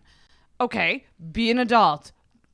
Don't go to shows if you're too hurt to see that person that they're on. Or just avoid it. Like, I don't know, there's ways around it. Yeah, or go to shows in hopes that they're too broken to see you at the shows and that you get the leg up so that when they come back out of nowhere and they're a better comedian than you, you at least have the repetitiveness to stay current in the scene. Exactly. I just think I don't think any dude in the world met a girl that he was, like, attracted to and really was into and went, oh, no. We're in the same industry. Yeah. Like, it's just a cop-out. I'm a doctor. You a doctor? Oh, yeah, we can't. Can't do that. Honestly, our kids would be too happy. I think it's such an excuse. Such an excuse, and I'm getting a little fired up. Well, I think what it is, like, when it comes down to it, is that guys, like, we don't deal with negative feelings as well. Do you mean like sadness and sadness, and I hope that we're the last generation of guys who have to do this, because I do think as it gets more okay for boys to cry and that kind of thing, hopefully we'll eventually get to a point where it's not an issue. But you almost have to, when there's like a breakup or something that happens, guys don't really know how to act. And if you have to go to venues where your ex-girlfriend's there, because there is nothing worse than being broken up with and that girl kills it on stage and then gets hit on by a bunch of dudes for being so funny. That probably sucks. But to avoid dating in the industry altogether, it's just it's cowardly. That and like I hope people realize how hard it is to date in general, and how hard it is, like, unless you're on apps all the time, like, to meet people. And it's like, yeah, of course, like, you're gonna get feelings for people you're exposed to and around, and comics are around each other a lot. Not only are we around each other a lot, we are, like, you know, pretty much ball to ball. And like late at night, we hang out for hours after shows and shit, and shoot the shit and like get to know each other. And it's very like Travis Lindsay described it as like Big Brother. Like, it's a very, like, you're very close very quick because you have this bond kind of thing. Yeah. So yeah, I think it's a fucking cop out, and thank you for being pro. Yeah. Me and my girlfriend right now, we work in the same industry in the same department. Do you really? Yeah. We work on different shows. But I think it's important, like, if you are dating a comedian, that you have something else, because you should have, you know, other interests and hobbies that separate you. That's right. So I think kind of focusing on like a one podium relationship kind of thing. That's true, and that is something that I feel like is so important to me personally. Like, if I ever do get into a relationship again, like, fingers crossed, Mark. Fingers crossed. It's been almost a decade. Mark Norman. Mark Normand. He watches this, right? I hope so. I mean, he's only like semi-famous. Oh no, he's pretty famous. I almost said semi-famous, but no, he's pretty famous. But yeah, no, if he does listen, it's time to hit me up, buddy. Yeah, no, that's something that that's very important to me, like having things outside of it and making sure the guy does too. Yeah. It can't be like one-sided. It can't be just one person has. I'm notorious for it because, like, even with work and stuff like that, where, you know, they're quite long days. There are times where it's like weeks where, especially during quarantine, I would just play video games just to get like that refreshing. Yeah. And then you kind of realize, like, man, I'm lame. Like, if I was single right now, I'd be meeting because obviously quarantine and stuff like that. You shouldn't be dating during quarantine. Right. But like, just to play video games for that long, you're just like, I gotta find something else. So I started writing. Oh, nice. Yeah. Like jokes? Jokes are just sketches, scripts. Me and a buddy out west, actually, we've submitted our script to a few competitions. Ooh, is it for like a TV show? Yeah. So we're working on a mini series. I'm not allowed to say what it is, just in case it's technically that's taken. So exciting. It's really cool to kind of get into the ins and outs, because like I deal with scripts all the time at work. Right. So it's like to actually see how it's supposed to look. Right. It changes everything. Like, there's so many little things that when you start writing a script, a lot of people kind of do it as like a story, and then they don't put in enough detail and stuff like that for how the scene's supposed to look, and then realistically how you're supposed to film it. Like, right. You can't just have an idea in your head and be like, we're gonna need to be on top of a building for this scene, and then the police. It's like, no, it's like so much goes into it. Do you know how expensive that is? Like, you can't do that. So like, being able, because I work being in locations, we deal with a lot of the budgets for shooting outside of a studio, and he's an actor, so he knows kind of the actor side of it. Right. So he can be like, all right, this would be a really tough day for actors if we film it like this. So us working together, we've actually made a script that's quite nice, and it's like, filled up like so much my corn. Like we're doing like video calls, like we're fucking George Clooney. That's amazing. So what is it, like a comedy? Yeah, it's a comedy. Oh, yeah. That's awesome. It's kind of like a dramedy, I would say. I love that. What I love about comedy is, my least favorite thing about comedy is when you can tell what the punchline is, like when a joke's kind of written out for you. Yeah. And they start the joke, and they've got comic voice is something I absolutely hate. Oh. And my favorite comedians are the ones who sound how they do off stage, on stage, because there's nothing worse than someone, about this. And it's like, that's not how you talk. Like, I feel like I have the comic voice. You'll have comic voice for a while. I think I have comic voice, and I hate I hate how over animated I can be sometimes on stage.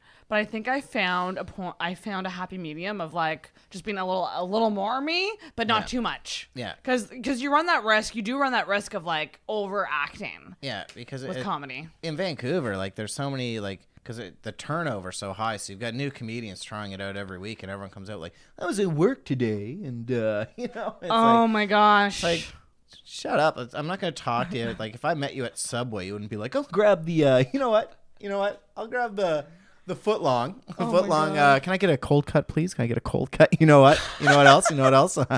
Get some extra cheese on there if I can get it toasted too. That's literally what I got last night. Yeah, no, it's cold cut with extra cheese. It's the best sub. It's the best sub! Oh my god! I actually haven't tried a lot of different varieties at Subway, to be honest. Yeah, I'm too worried. Every time I see someone get a steak one, I'm like, it looks pretty fucking good. Well, whenever I see someone get a steak one, it's just like, all they're telling me is they got paid that day. Because, yeah, you can throw out $14 on a sub the day you've been paid. Or like a steak poutine. Yeah. Like someone's fancy. It's like, Jesus Christ. Like, I put ketchup on just to mix it in with the gravy to seem like I have more gravy. Oh my gosh, that's so funny. Shit. Yeah, no, that's so interesting. So you're writing a script, you're developing that. Yeah. I have a friend who told me that I should try to write a pilot for something. Yeah. And I was like,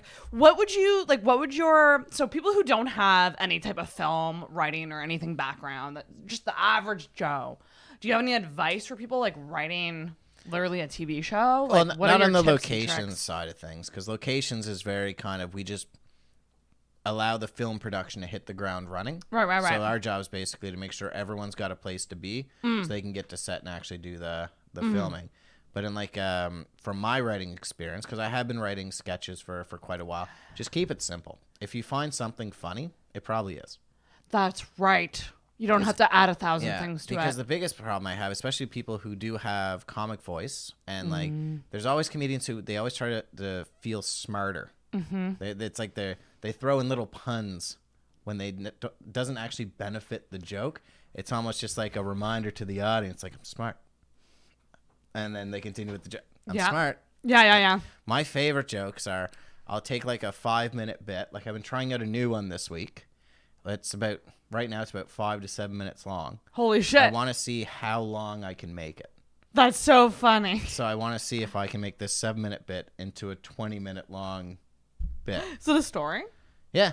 Oh my gosh. Yeah. You're so good with stories. You did that last night at debates too. Yeah, I think it's just a funny, for me, I've always found that those are my favorite comedians. Yeah. I'd much rather have a very detailed story and then have very little payoff at the end than know where the joke's happening. And then it's kind of like if I say I'm going to Rickroll you. Right. And then I Rickroll you. It's not very funny. Right. Yeah. Some jokes, like, it's just very predictable and like formulaic. Exactly. Yeah. Because there's so much concern about like laughs per minute. You might hear that kind of nonsense. I didn't get into comedy for the rules. It's if you find it funny, just figure it out in a way that's palatable. That's very true. Is laughs per minute literally just that per minute, or is it per joke? It's per minute. Per minute. So it's if you have it is a good way to track kind of where to kind of trim the fat on your jokes. But you record yourself and you listen to it, and then if you have a joke that starts off pretty good, let's say you get a laugh at like 15 seconds in, and then you got about 40 seconds into the same joke where you don't have a laugh, and then at the end you have a laugh, you need to trim out. You need to trim it so you can add more laugh. Exactly. Oh, that's interesting. Okay. Laughs per minute. Okay. I'm gonna have to start thinking of it that way, because I have been recording. I've recorded all but one of my sets. And at least get audio recordings. Yeah. I just do it on my voice memos on my phone. So audio recordings and I'm not the most consistent with it. And even like doing sets, I'm very ill prepared half the time. Really? Because I do like the idea of kind of treating comedy like poker, where you just you hold your cards. You don't. I'm not gonna say I'm funny out loud. I love sets and I've seen it a few times where it's the person almost seems like they don't know what they're doing.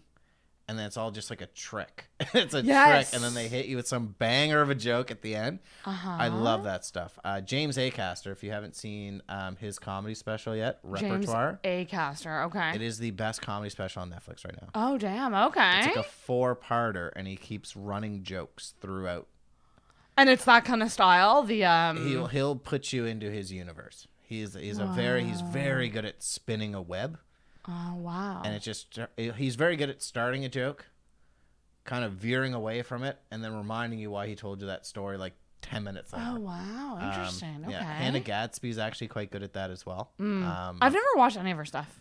Nanette is powerful. Is it? I've heard it's polarizing.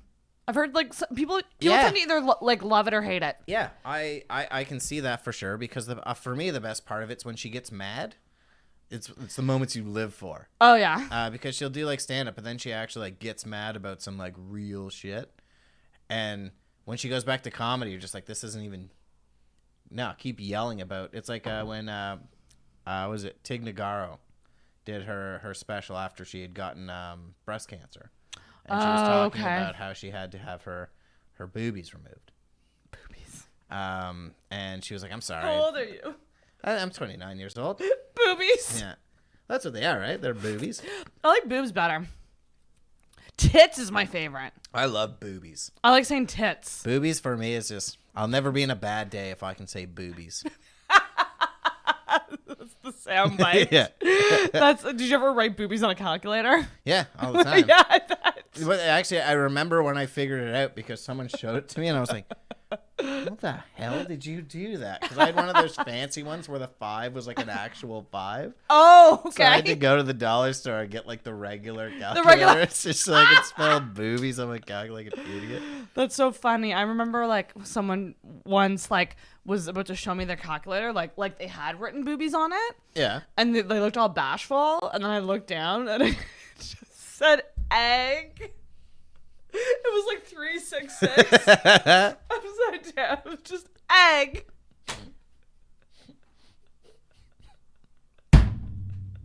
That's a wholesome joke. I don't know why. Throw that one in the set list. Oh God. Oh man, that's so fun. I haven't told a story yet in stand up. It's definitely there's an art to it. I would say the hardest part about doing stories and doing longer form kind of jokes is eating silence. Yeah. Because like the second you break, like because it's going to get uncomfortable. And if you show that it's uncomfortable, you've lost them. But there's a difference between like silent and interested. So if you can keep them interested, and the laughs per minute can come from not like necessarily jokes, but like movements. Could be from like if you bring up something that's meant to be like intense, bring it up and then drink, because now you're kind of like winding them up. Right. But it is quite an art form. There was one time I did an entire set, much to the chagrin of the Vancouver Yuck Yucks, where I just did leg stretches for 7 minutes. Oh my gosh. Just to see if I could. Oh my Lord. And just like feeling like I was like, if I can sit through 7 minutes of just like doing lunges, just grunting and commenting on how deep the stretch is. You didn't talk at all, or you just talked about the stretching? And yeah, that's all I talked about. And then it was all for a joke. At the end, I was like, I was hoping that'd be funnier, but that was a fucking stretch. Oh my God, Richie. And that's how I did it. But like you watch your audience and you're yeah. Wow. It was all for nothing. But you get to like, if you can sit in it. I love that. There is definitely something about taking a risk that's like really exhilarating in comedy. Like there's one thing that I've been wanting to do that I haven't done yet, which is like I have a joke about edging, which is like that guys have just been edging me, like about edging during sex. I don't know if there's another word for edging, but like they've been doing it my whole life, like just without the orgasm. And then I say it doesn't count as edging if you get up, leave, and drive home. Like that doesn't count. Like guys think that they're edging me, but they're really just leaving. But I thought a really funny thing I could do with that joke is just go, hey, because I usually open it with like, do you guys know what edging is? Because not everyone does. Yeah. Some people don't. So I usually ask, like, are you guys familiar with edging? And I thought it would be funny Never ask them. No? Just be like, the guys have been edging me. And then... This means that they're... Yeah. Oh, okay. And then almost look at them like, okay, so like find your like comrade in the audience. Because if it's going to be a story, you need someone on your side that the audience is like, oh, thank God they're not looking at me. Well, it wasn't going to be a story, but what I was going to do was I was going to be like, do you guys know what edging is? No. and then I just don't do anything, and then I just literally walk off stage. That'd be good. I think Albert really wants me to try it someday. I think that's a really funny ending. But like, it has to happen. Like, I think it would has to only be a work. ladies' night. And I think it would only work if, like, I said, "You guys know what edging is?" And like, I got a good reaction. Like, people are like, "Yes!" Like, and then I just go. Then take a drink, and then off you go. And sit in it, because you're right. Especially when you're new, you tend to speed through things. And it's all about speed and getting as many jokes in as you can because you're eager. Yeah. You're like, I want to get everything in. I practice these jokes. I need to do them all. And there's something about just like sitting in the laughs just be in the pocket. And letting the laughs, also just letting the laughs die, because I've been for too long just going right into another joke as people are still laughing. Yep. And that's I gotta stop doing that. So it's good that you're aware of that, because it's like all the little things, like, you know, even like moving the mic stand to an extent. What I started doing is I've just started putting the mic stand right in front of me. So there's a lot of shows back home where I'll do like kind of like a guided meditation, and I'll just try to get them to close their eyes. I did it at Kai Brady's, and did you? Yeah, it was quite funny to actually see it work, because normally I'm yelling the entire time to close their eyes. Oh my gosh! But I'll sit facing away from the audience, and I'll still have the mic stand behind me. Okay. And just talk up to the microphone. And you tell them to close their eyes. What else is it? I'm not gonna give all my material away for free. Now I'm just curious. Now it's just me being like, I wish I could have seen this happen. Yeah, and it's just you just get them to close their eyes, relax, and you do a guided. The point of it is to do a guided meditation. But if you ever bring up guided meditations with people, they're always like, "Oh, I can't meditate. My brain." Wanders, right? I can't keep my mind quiet. Yeah. So as the guided meditator, I'm the one who gets distracted with jokes that are just stories. Oh wow. So I did it one time at a yoga studio. Oh, that's perfect. Laughing yoga.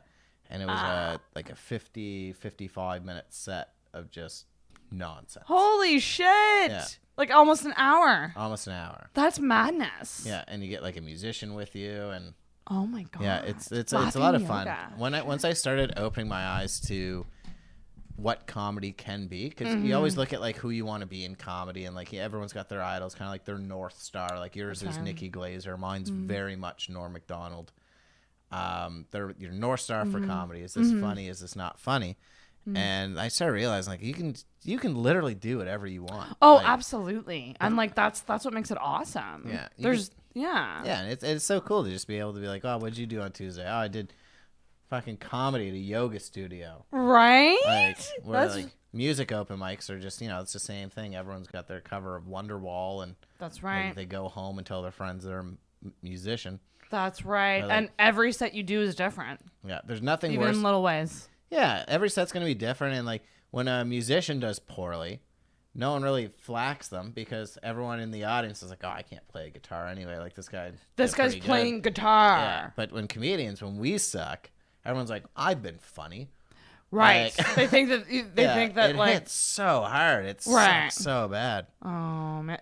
Have you ever had any really bad bombs? Oh yeah. Yeah. What's a good bomb story that you have? I had one. It was at 12 Kings in Vancouver. I will say though, for the first month when I was in Vancouver, when me and Otter just went over to see, try comedy for a little bit and come back, we sucked for about a month and a half. Oh my god! For the amount of time, I think maybe it was just because he came back a little bit earlier than I did.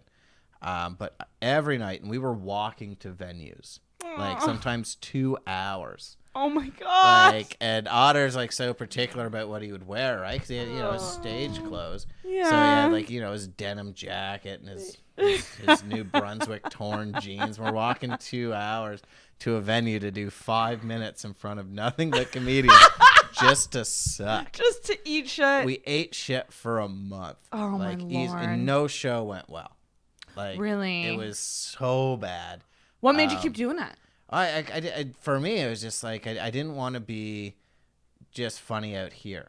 Right. Like, something went wrong, and so it's all about like learning like regional, kind of what's funny out here, and kind of learning your audience. So I went to Edmonton, then Calgary, Regina, Toronto, and then back to Vancouver. But it went well in Edmonton, and I was like, all right, so it's literally just Vancouver that I suck in. Interesting. Or at least so far. I haven't been everywhere, but at this That's point. weird. Yeah, so Vancouver, I was like, I have to go back because I have to be funny there. You have to conquer it. You Yeah. have to master it. Yeah, I had to go back. What was it about Vancouver people, do you think, that like it just didn't work? I think looking back is I tried to play the tourist card too hard. Yeah. I tried to kind of pander to the fact that we were from the East Coast.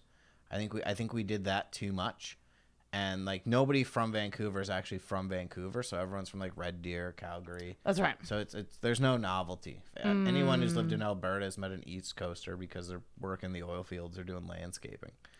Right. So I think we hit a pretty weird point there where it's just like no one really cared that we were from the East Coast. No one in the comedy world cared that we were from the East Coast. Oh my gosh. And we went up thinking that was like our gambit, like what unique fruit we are, like your shtick, yeah. So that sucked, and they're very PC. So like I swear quite a bit.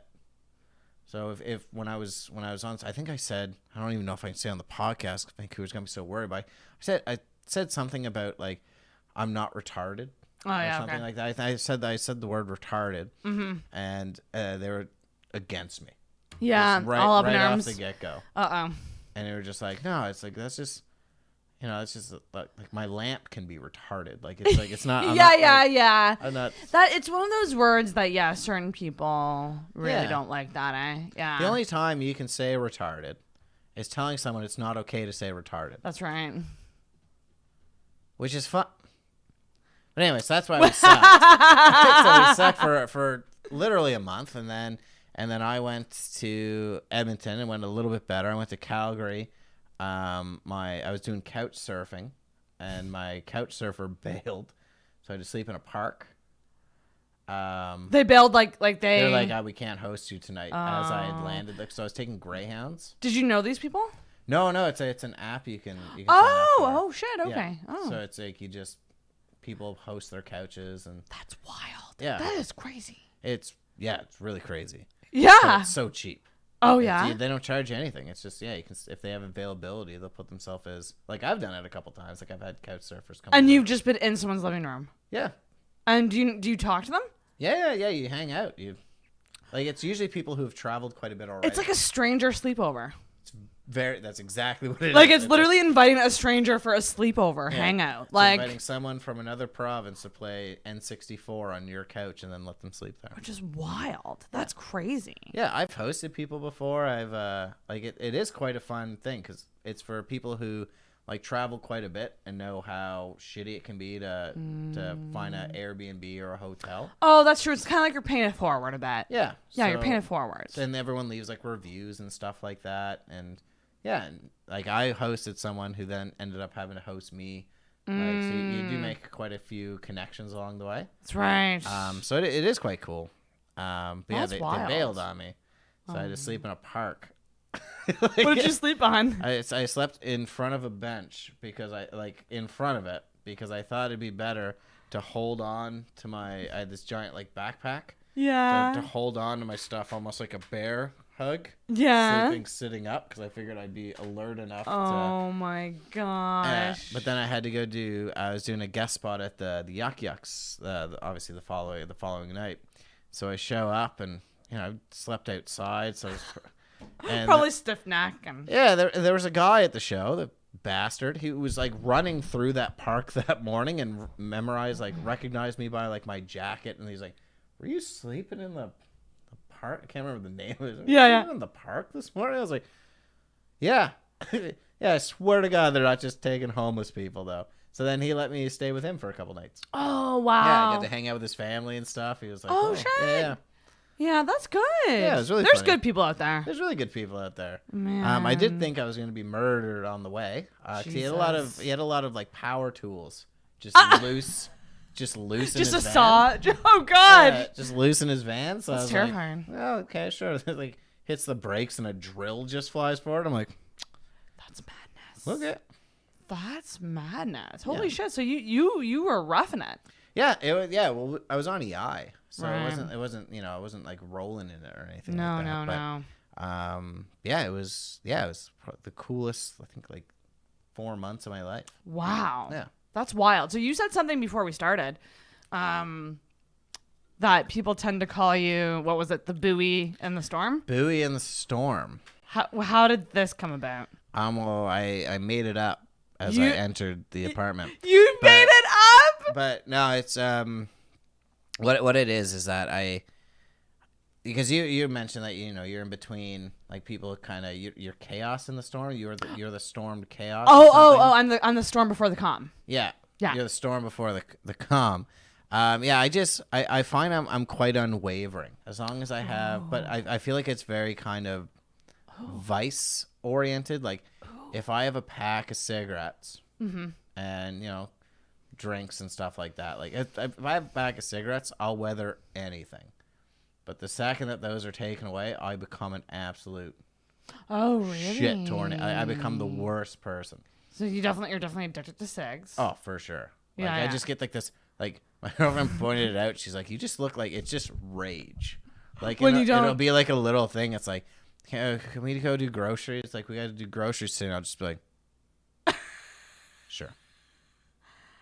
Like, it's just like, but generally speaking, like, people in the film industry and, my friends over there, it's not that, I'm not preaching about myself or anything like that, but it's just, I'm very good at separating myself from the issue and just giving hard truths. Oh, I love that. Because those are the people that I really enjoy hanging out with. And some of my best friends are the guys that they're not going to bullshit you. If I come over, I'm like, man, my girl left me. I can't believe it. And they're like, yeah, you cheated on her, you idiot. That's right. That's right. You're okay. So would you say that you're not emotional? I would say I'm not, like, overly emotional. But you're not someone who reacts to situations with emotions. It's more logic and calmness. I honestly, and it's getting to a point of addiction, I respond to situations by trying to find a bit. Oh my gosh. I've heard this a lot about comedy. Actually, I was talking to someone who stopped doing comedy for a bit, and she said that she stopped because she couldn't experience a life event without stressing about making a joke about it. It's very time consuming. Like, when I took like a weekend, I was like, I'm not gonna write any bits this weekend. I'm just gonna live. I'm just gonna focus on, like, immediacy, like just being in the moment. And I had to stop myself from writing like 30 times. And I can only imagine how annoying that is to be hanging out with me, and all of a sudden you say something, I'm like, turn that into a bit. I've been doing it too. Yeah. I've found moments in conversations where I go, oh yeah, that could be a bit. And I hate it. Do you think that that's an issue, or is that just something that is just going to come naturally when you're so, like, engulfed in comedy? I think it's a hard thing to say anything's an issue. Like, if it's negatively impacting your life, it's an issue. But if that's right. Like writing down is very therapeutic. Oh, I love it. At the end of the day, it's I would never tell someone, don't stop writing jokes. Like, how dare you? Right. Yeah. But I think I'm pretty good at taking other people's emotional responses and not getting emotional myself. I think what I have a problem with is I think I'm just apathetic to the struggles of others. Apathetic? Yeah. You don't care? Well, because at the end of the day, it's like, if you have a problem and you tell me about it, we can look at it, but then ultimately it's on you. Ultimately, yeah. Yeah, it's not. You're very. I don't carry. I used to carry the weight of others, and then I had to stop. But so do you think that you're someone who can thrive in a crisis? Yeah. If there's a crisis situation, like an emotional crisis, or like even like I don't know, something chaotic happens, like an accident happens, or like, have you ever been through anything like chaotic in your life? Like, yeah, I'd say I'm better dealing with it now. I would say even like a couple years ago, I was still trying to figure out, because my biggest problem, and I think it's a lot of comedians' secret problem. Oh, what is it? I think it's not being able to be happy on your own. On your own, like without friends. Yeah. So if you can't be happy on your own, you can't be happy with others. You can't be actually happy with others. Do you find that are you still struggling with that? No, I think I'm just I'm more selective of who I hang out with. That's fair. You know, because you get to a point where it's like, you don't need everyone to like you. I mean, No. you do. But I know what you mean, because I think you get to a point with specifically, I would say, like, friendships where it's like, this person isn't adding any positivity to my life. Yeah. So why? Yeah, exactly. It's like, so why am I doing it? Yeah, it's like people are going to come into your life, and there's going to be some permanent fixtures, and there's going to be some temporary ones. Aww. And it's not sad. It's how it goes, because your temporary ones are someone else's permanent. It all bounces around, right? So for me, it's like I'm quite selective on who I hang out with. That's right. And not like as like in a prudish sense, but I'm very lazy. And if I can have like one or two friends, then that's perfect. Like if you have one or two close friendships where it's, you know, they're always down for drinks, they're always down for hanging out, then that's your group, that's your tribe. Much better than having a lot of like just okay friends, or like just like, I don't know. Yeah, exactly. Side friends. Yeah, and it took me a really long time to get to that point, because I used to be quite a people pleaser. I used to, you know, going through like high school, and I'd say even up until about like 3-4 years ago, I was, you know, very much so, I would say more extroverted than I am now. I don't know what caused the switch, but I love it.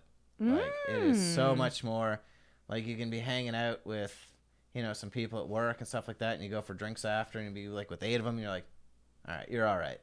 Like, right. Yeah. That's interesting. So you used to be more extroverted, and now you're more introverted? Yeah, no, yeah, I guess so. I don't know. It's hard. It depends on the day. Depends on the day. Do you find like solitude, like being physically alone and like alone, just like alone? Does that like, do you enjoy that? I had to learn to enjoy it, but I do actually like. It's quite for me. Like if I'm by myself, it's either I'm full on productive, or I'm full on just vegging out. I love the veg. Yeah, it's really the best. Veg it out is okay. Veg it out.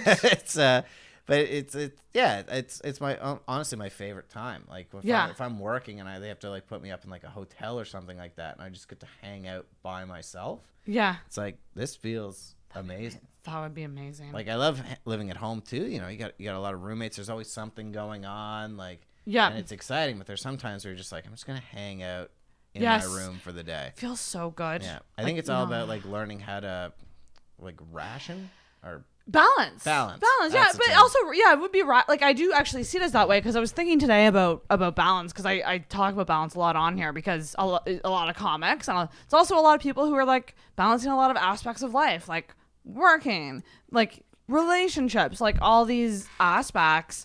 And like I thought about it today, and I was like, I just recently took up roller skating because I just wanted to do something for me. Like I wanted something fun that was like a little more physical, and something that I could learn. And I've been having to work hard to schedule that into my life, because I'm just so addicted to working. So you're like going down to like the oval and just like yeah. Like I'm gonna do at least 4 laps. I've only done it, like I've only been out 3 times, but like I'm finding it hard to make that a priority, because I am so addicted to productivity. Yeah. But also I'm also like, I feel like I'm an ADD person who, it's productivity, but it's not the right kind. It's not the right kind. Just bring like your laptop with you while you're roller skating. Just like answering emails. Check your emails or something like that. Just wait till you get to like whatever your mobile hotspot like peak is at. It's like when I get to 90% usage, I'll stop. I swear to God, I'll stop. Fuck, that's funny. But it's tough to plan your days out. It is. Yeah. When you have a lot going on. Do you think that you, like right now, do you find that you have a lot going on, or do you find that you're pretty, like you have it pretty figured out? Well, I have a job that keeps me busy for like 15 hours a day. That's crazy. It is quite a blessing in that respect. But I would say side projects, I don't honestly feel like they're very productive. Just when you write jokes and sketches for so long, it just kind of feels like just something that it's like part of the day anyway. Right. Like the full scripts, honestly, like I'm pulling my hair out trying to, because it's a much different beast than just writing just like a 2-minute sketch. Right. But it's interesting to learn. I get fed up so quickly, so I'm always trying to learn like different like editing techniques and Yeah. But for me, mostly, if I know myself, if I'm getting to the point where I'm like flustered, if I have a cigarette and I haven't calmed down, I know myself. I need to stop, veg out for a little bit. Like yes, actually, yeah. No, I'm the same. Yeah. Yeah. There's the point of no return. Yeah. Where you're like, I need a break. Yeah. Right now. This is where we stop. I'm done. Yeah. Exactly. I'm done. Yeah. Oh my gosh. Yeah. That's fascinating. But it takes a while, and it is a lot of work. Like when I was out here, I was on when I was in therapy. He was like, he brought it up with me. He's like, hey man, you're really anxious, and I didn't feel anxious. He's like, no, you internalize.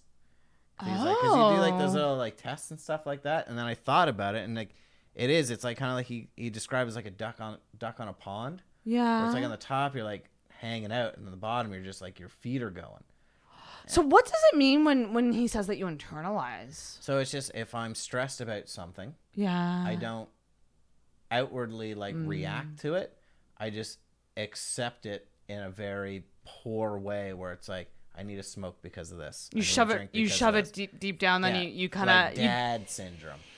Yeah. Like anyone who was born like before 1999 but syndrome. you try to put a Band-Aid on it with vices like smoking. Exactly. Okay, got you. And I still know I do that, but like I convinced myself I just love smoking. Oh man, that's interesting. It's a lot of fun. So like, you're not someone who would talk about your bad day? No. If it was funny. Like if it was funny, I would talk about it. But if it was just a bad day, like no. Because there's this thing, and I think a lot of not only comedians but like people experience it as well, where it's you almost feel like it's a burden to like bring it up to people. Yeah. You're just like, this is my bad day. You don't have to hear about it because it's just spreading the nonsense. Yeah. But there's actually like a study where it says like if you have like a negative feeling or like, for instance, like on the higher end, like trauma, like if you have a trauma, if you don't talk about it, it hangs out in the same part of your brain for your whole life. But when you talk about it, you're actually moving that trauma around because now it's got a memory of you talking about it to someone and them having a positive reaction to it. It's right. Like, so it's talking about it. Like the whole point of therapy is literally to move the bad stuff, spread it around your brain, so it's not just sucker punching one small part of it. One small area of your brain. I thought when you were talking about that, I thought you were going to say that trauma, because I've heard this thing about trauma like living in your body and like how you can not acknowledge it, but your body, it'll always be in your body. Yeah. Which is wild. Yeah, it's a memory that causes like a physical reaction. A physical reaction. Which is if you're having like a traumatic episode, like whether it be like a flashback or something like triggers your previous trauma, your body's acting as if you were there again, which is terrifying. Yeah. A traumatic episode. Interesting. So that would just be, like you said, like a flashback situation. Yeah. Whew. Wouldn't that be rough? Yeah, you're I know. Just walking down the store and then your body's back in like the worst point of your entire life. Yep. No, that's no good. That's no good. And like, I imagine if you're in therapy, like they teach you coping techniques for that. I want a therapist so bad. I haven't been in therapy in forever. No? But are you in it right now currently? I'm not in it right now. But you've done it? Yeah, I've done it before. I think everyone should, get it checked. Like, I think it's a good, as unfunny as it is like an important thing to do it. You're a machine. Get a checkup. What advice did you give me when you reached out to me? You said something about maybe you were just telling me to talk about depression, like to help with it. I'm going to scroll back to your message. Yeah, we don't message a lot. It shouldn't be that fair. We don't. Yeah, you said something. You just general good advice. I don't remember what I for some reason thought that you were. I for some reason thought that you were talking about like just how good talking about it is, depression, with people, because like you said before, so many people don't talk about it. Yeah, and I mean it's even such like a blanket statement. Like I feel like we've said like talk about your depression, talk about your issues so much that it holds no weight anymore. Like I said, like for us to like get to a point where it's because right now I'd say mental illness is tolerated. Like, you could still call into work saying, mentally, I'm having a bad day. I need to take a day off. And they're not 100% okay with it. You know what I mean? That's right. There's still going to be that, he's probably hungover. He's sad. He's hungover. He's like, it's going to have a stigma to it. We need to make it so goddamn boring. Yes. It's as if you were sick. Right. I have the common cold. Yeah. I have a runny nose. Yeah, I feel a panic attack coming. I might be in a few hours. Oh yeah, no worries. I get those too. Do you sweat? Yeah, no. Yeah, I sweat. All right, well. Exactly. Like, if we can get it to a point of that, then I think we need to make it boring. We need to make it boring. That's really interesting take on it, because it is so rampant. Yeah. It's so rampant. It's so rampant, and it has like huge surges throughout the year with like the Bell Let's Talk thing, and then even that's polarizing because everyone's like, oh, that's not all going to charity, and it's like, yeah, exactly. It doesn't matter. It's like, this isn't a money thing.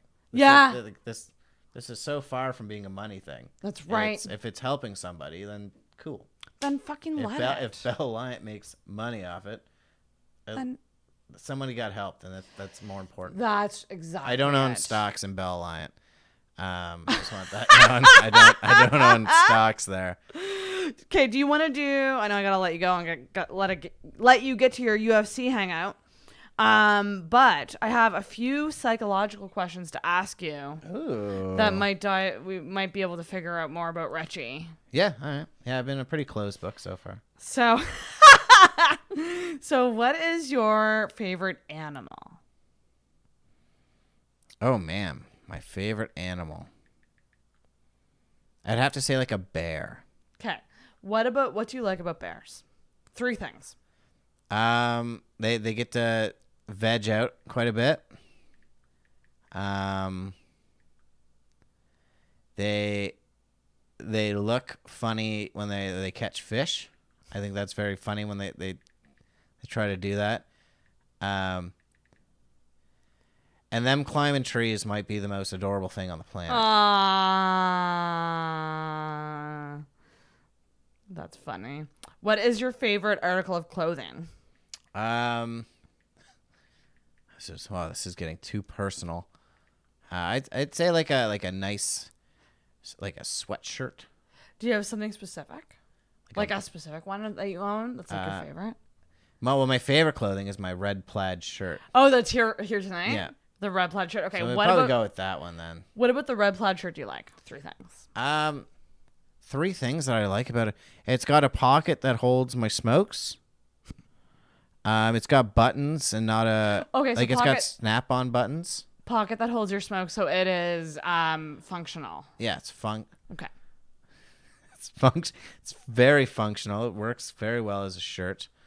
It has snap-on buttons instead of like through the needle buttons. You know what I mean? So it's efficient. Sure. Yeah, it's efficient. It's efficient. Or like, what's a way to describe like what about the snap-on?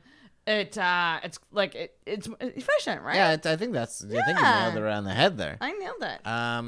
And all right, let's try to find a word for this one. The collar doesn't get all messed up. So you know how like shirts after a while the collar like starts to just fold in weird ways? This one, haven't ironed it. The collar's perfect. It's strong. Resilient. There it is. That's why I'm here. Sweet. So, and what is your favorite body of water? Ooh. I was hoping this question would come up.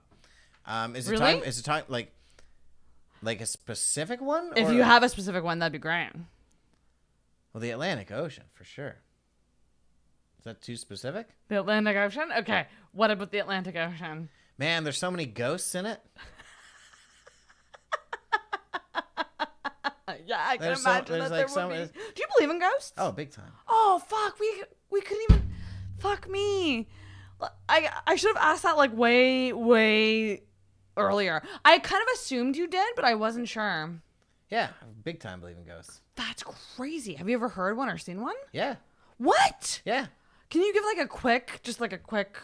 Yeah, when we were filming the first episode of Ghost Comic, we were in this house. I'm not allowed to say where it is because it gets broken into enough as it is. Fair. But we're in this it's the most haunted spot in Canada. So you can look that up as you will. And we're at the doctor's house. And we're just doing like a kind of like a walk around, just not recording anything, just trying to figure out how we're going to shoot it.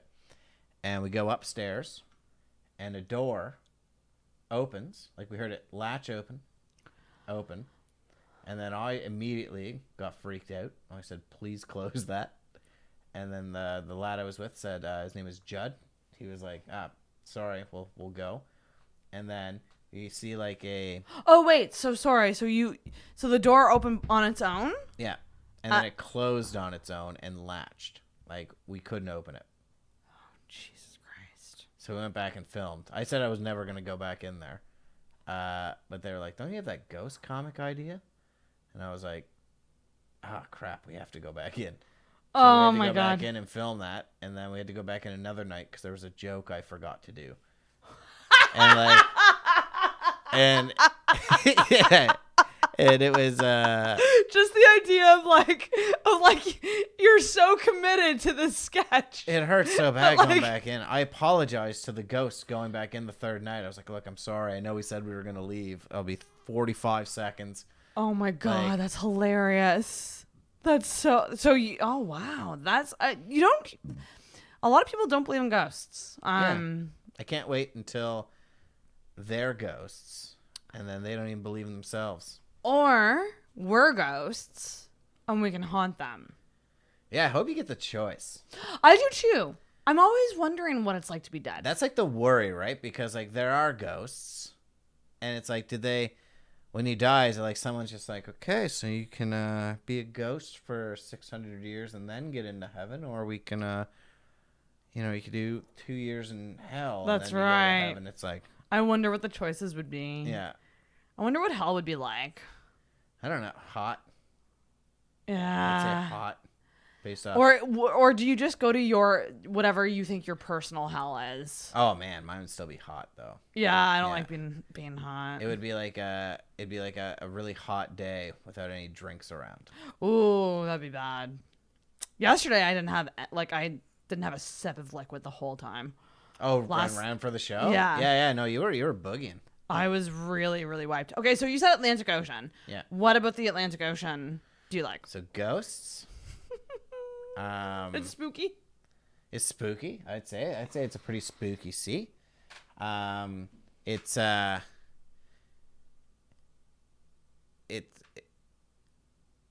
seems more mysterious than the Pacific Ocean. Okay.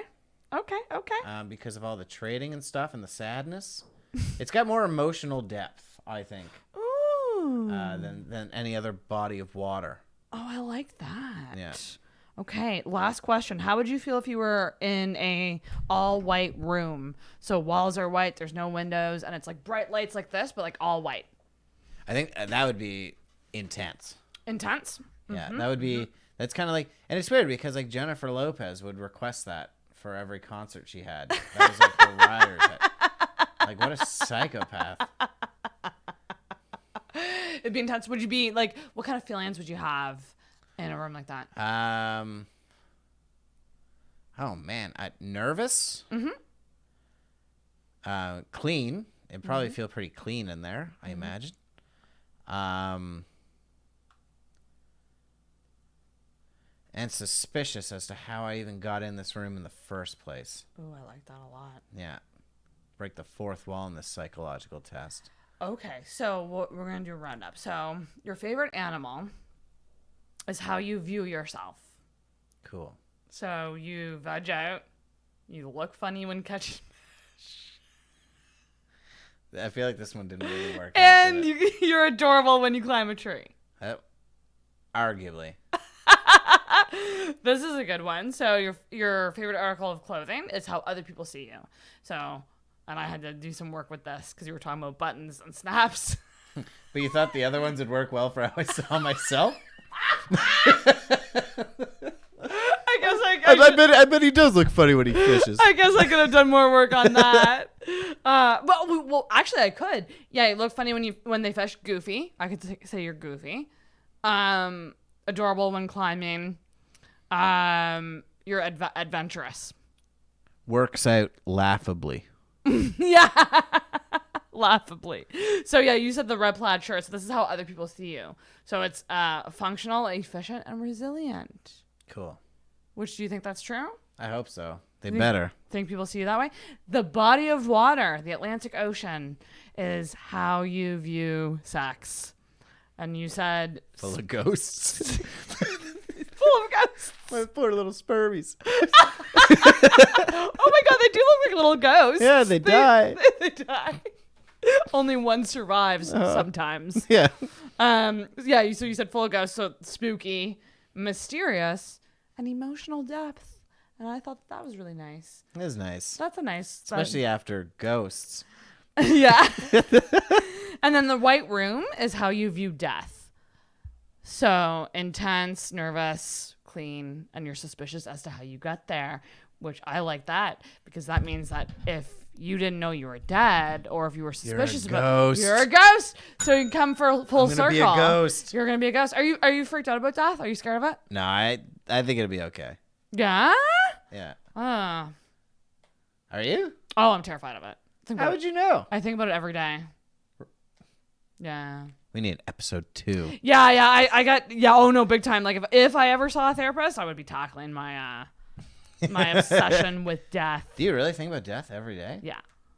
I think it'd be like it's bad. I hope it's like the feeling like right before you're about to nap.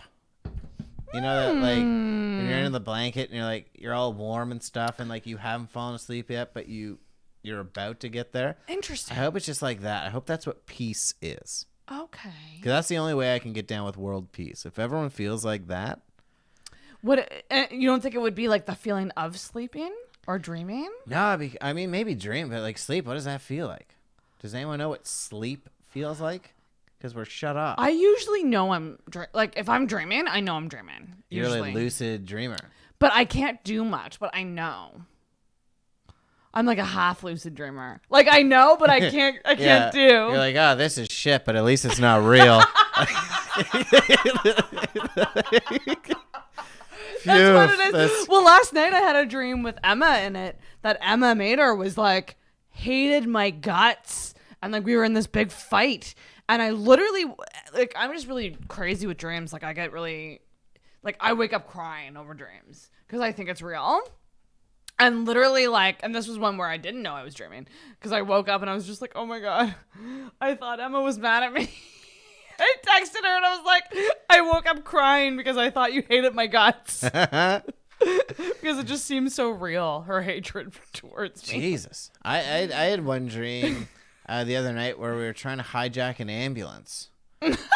And then the reason I knew it, I was like, wait, none of us know how to do this. And then I woke up and I was like, I fucking knew that was a dream. That's hilarious. Trying to steal an ambulance. Oh my God. We're coming to the end though. 3 more quick questions, rapid fire. Boom. Something you like about yourself, something you don't like about yourself that you're working on, and an unpopular opinion. Of myself? Just in general. Oh, okay. So something I like about myself is that I think I'm quite funny. Yes, you are. Right? Quite. Something I dislike about myself, I can be closed off too much, I would say. Well, yeah, because before we were talking about how you disconnect a bit too much. Yeah. Yeah, so I'd say I probably disconnect too much from the world around me. An unpopular opinion.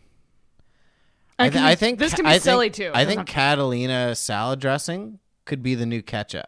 Catalina salad dressing. I've never had that. I think can you just buy that at the grocery store? Yeah. It's Catalina? called Catalina, and I think it's better than ketchup. You even look at it and you'd be like, oh man, that looks like a sweet little ketchup. This stuff? Yeah. Okay. Don't order on Amazon, but yeah.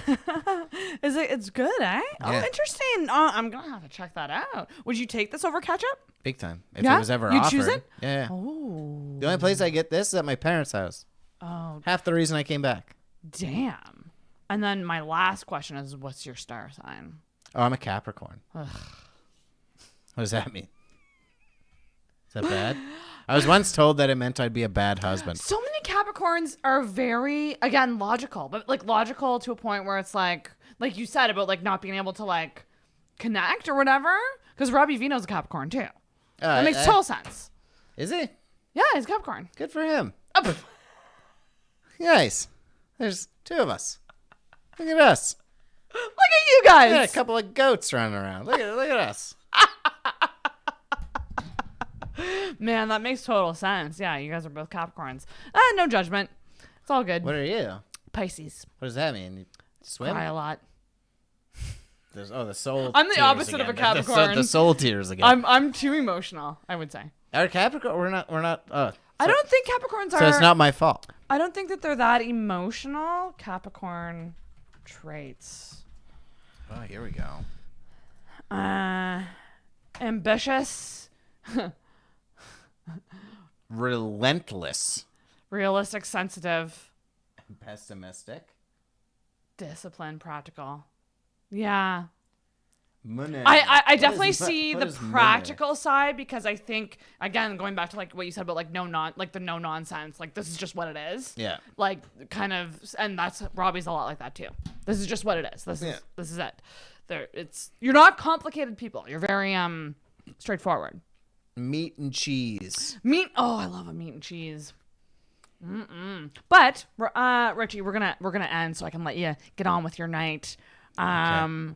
Thank you so much for coming on. Thank you for having me. This was lovely. This was so much fun. I'm really sad that you're leaving because I'd love to have you back on again to talk more about ghosts. Yeah, we could talk about ghosts. Oh man, yeah. And plug. What do you have to plug? Like plug whatever you're doing that you want people to check out. So check out Ghost Comic on YouTube. It's I go to haunted houses and do stand-up comedy for the ghosts. God, that's such a good idea and so funny. That's amazing. Yeah. My Instagram is Richie Bang Bang. Follow that for the 2 posts a year that I do. They're good ones, I'll say. Yeah. Oh, we're Ghost Comics also on TikTok. I found that out today. Are you really? Yeah, we're on TikTok. So God. check out the TikTok and subscribe to that YouTube. So I can just make a career out of this and I don't have to fucking deal with garbage cans anymore. That's the dream. How do you get permission to go to haunted houses, like famous haunted houses? You have to pay. Do you really? Is that pricey? Yeah. Yeah. So I would just fucking love to go with like a group to like a famous haunted place. I think that would be so. Well, you can do like cool. ghost tours, but in terms of like getting though. free reign to like kind of how they do like paranormal investigations, it's quite pricey. Yeah, I'm gonna make friends. There's this 2 chicks who have a podcast called Booze and Bourbon, like booze BOOS, and they do paranormal stuff like that too. And I'm like, I'm gonna have them on for a Halloween episode, and I would love to see, like, just figure out like how can I go with you on one of your adventures, because I would fucking love that. Yeah, well, we're hoping to get funding for it in October. Oh my god! So the goal is to come out here because it's haunted everywhere out here. Yes. Please tell me if you need help with that. That's so fucking fascinating. Yeah, but yeah, the ones we've gone to, like, the beauty of it is that we won't do a spot that isn't reportedly haunted. That's right. By a member of the, like, if it's a restaurant, kitchen staff. Kitchen staff. It's always the cooks who see the ghosts. The fucking Henry House is Henry House. Henry House. What are the Five Five Fishermen, Halifax Club, the Westin. Yeah, because I have this. This is one. Oh, I have that one too. Do you? Yeah, really? Yeah. Canada's Haunted Coast. True Ghost Stories of the Maritimes. There's some like interesting some spooky ones. One in Mahone Bay with that ghost ship. Yeah, the ghost ship. Like the ghost ship's actually fucking insane. And people really do claim to see it. Yeah. And that's the crazy thing about it. I'm pissed because I truly do believe in ghosts and I want Andrew Vaughn to haunt me. And he hasn't fucking shown up yet. He always took his time.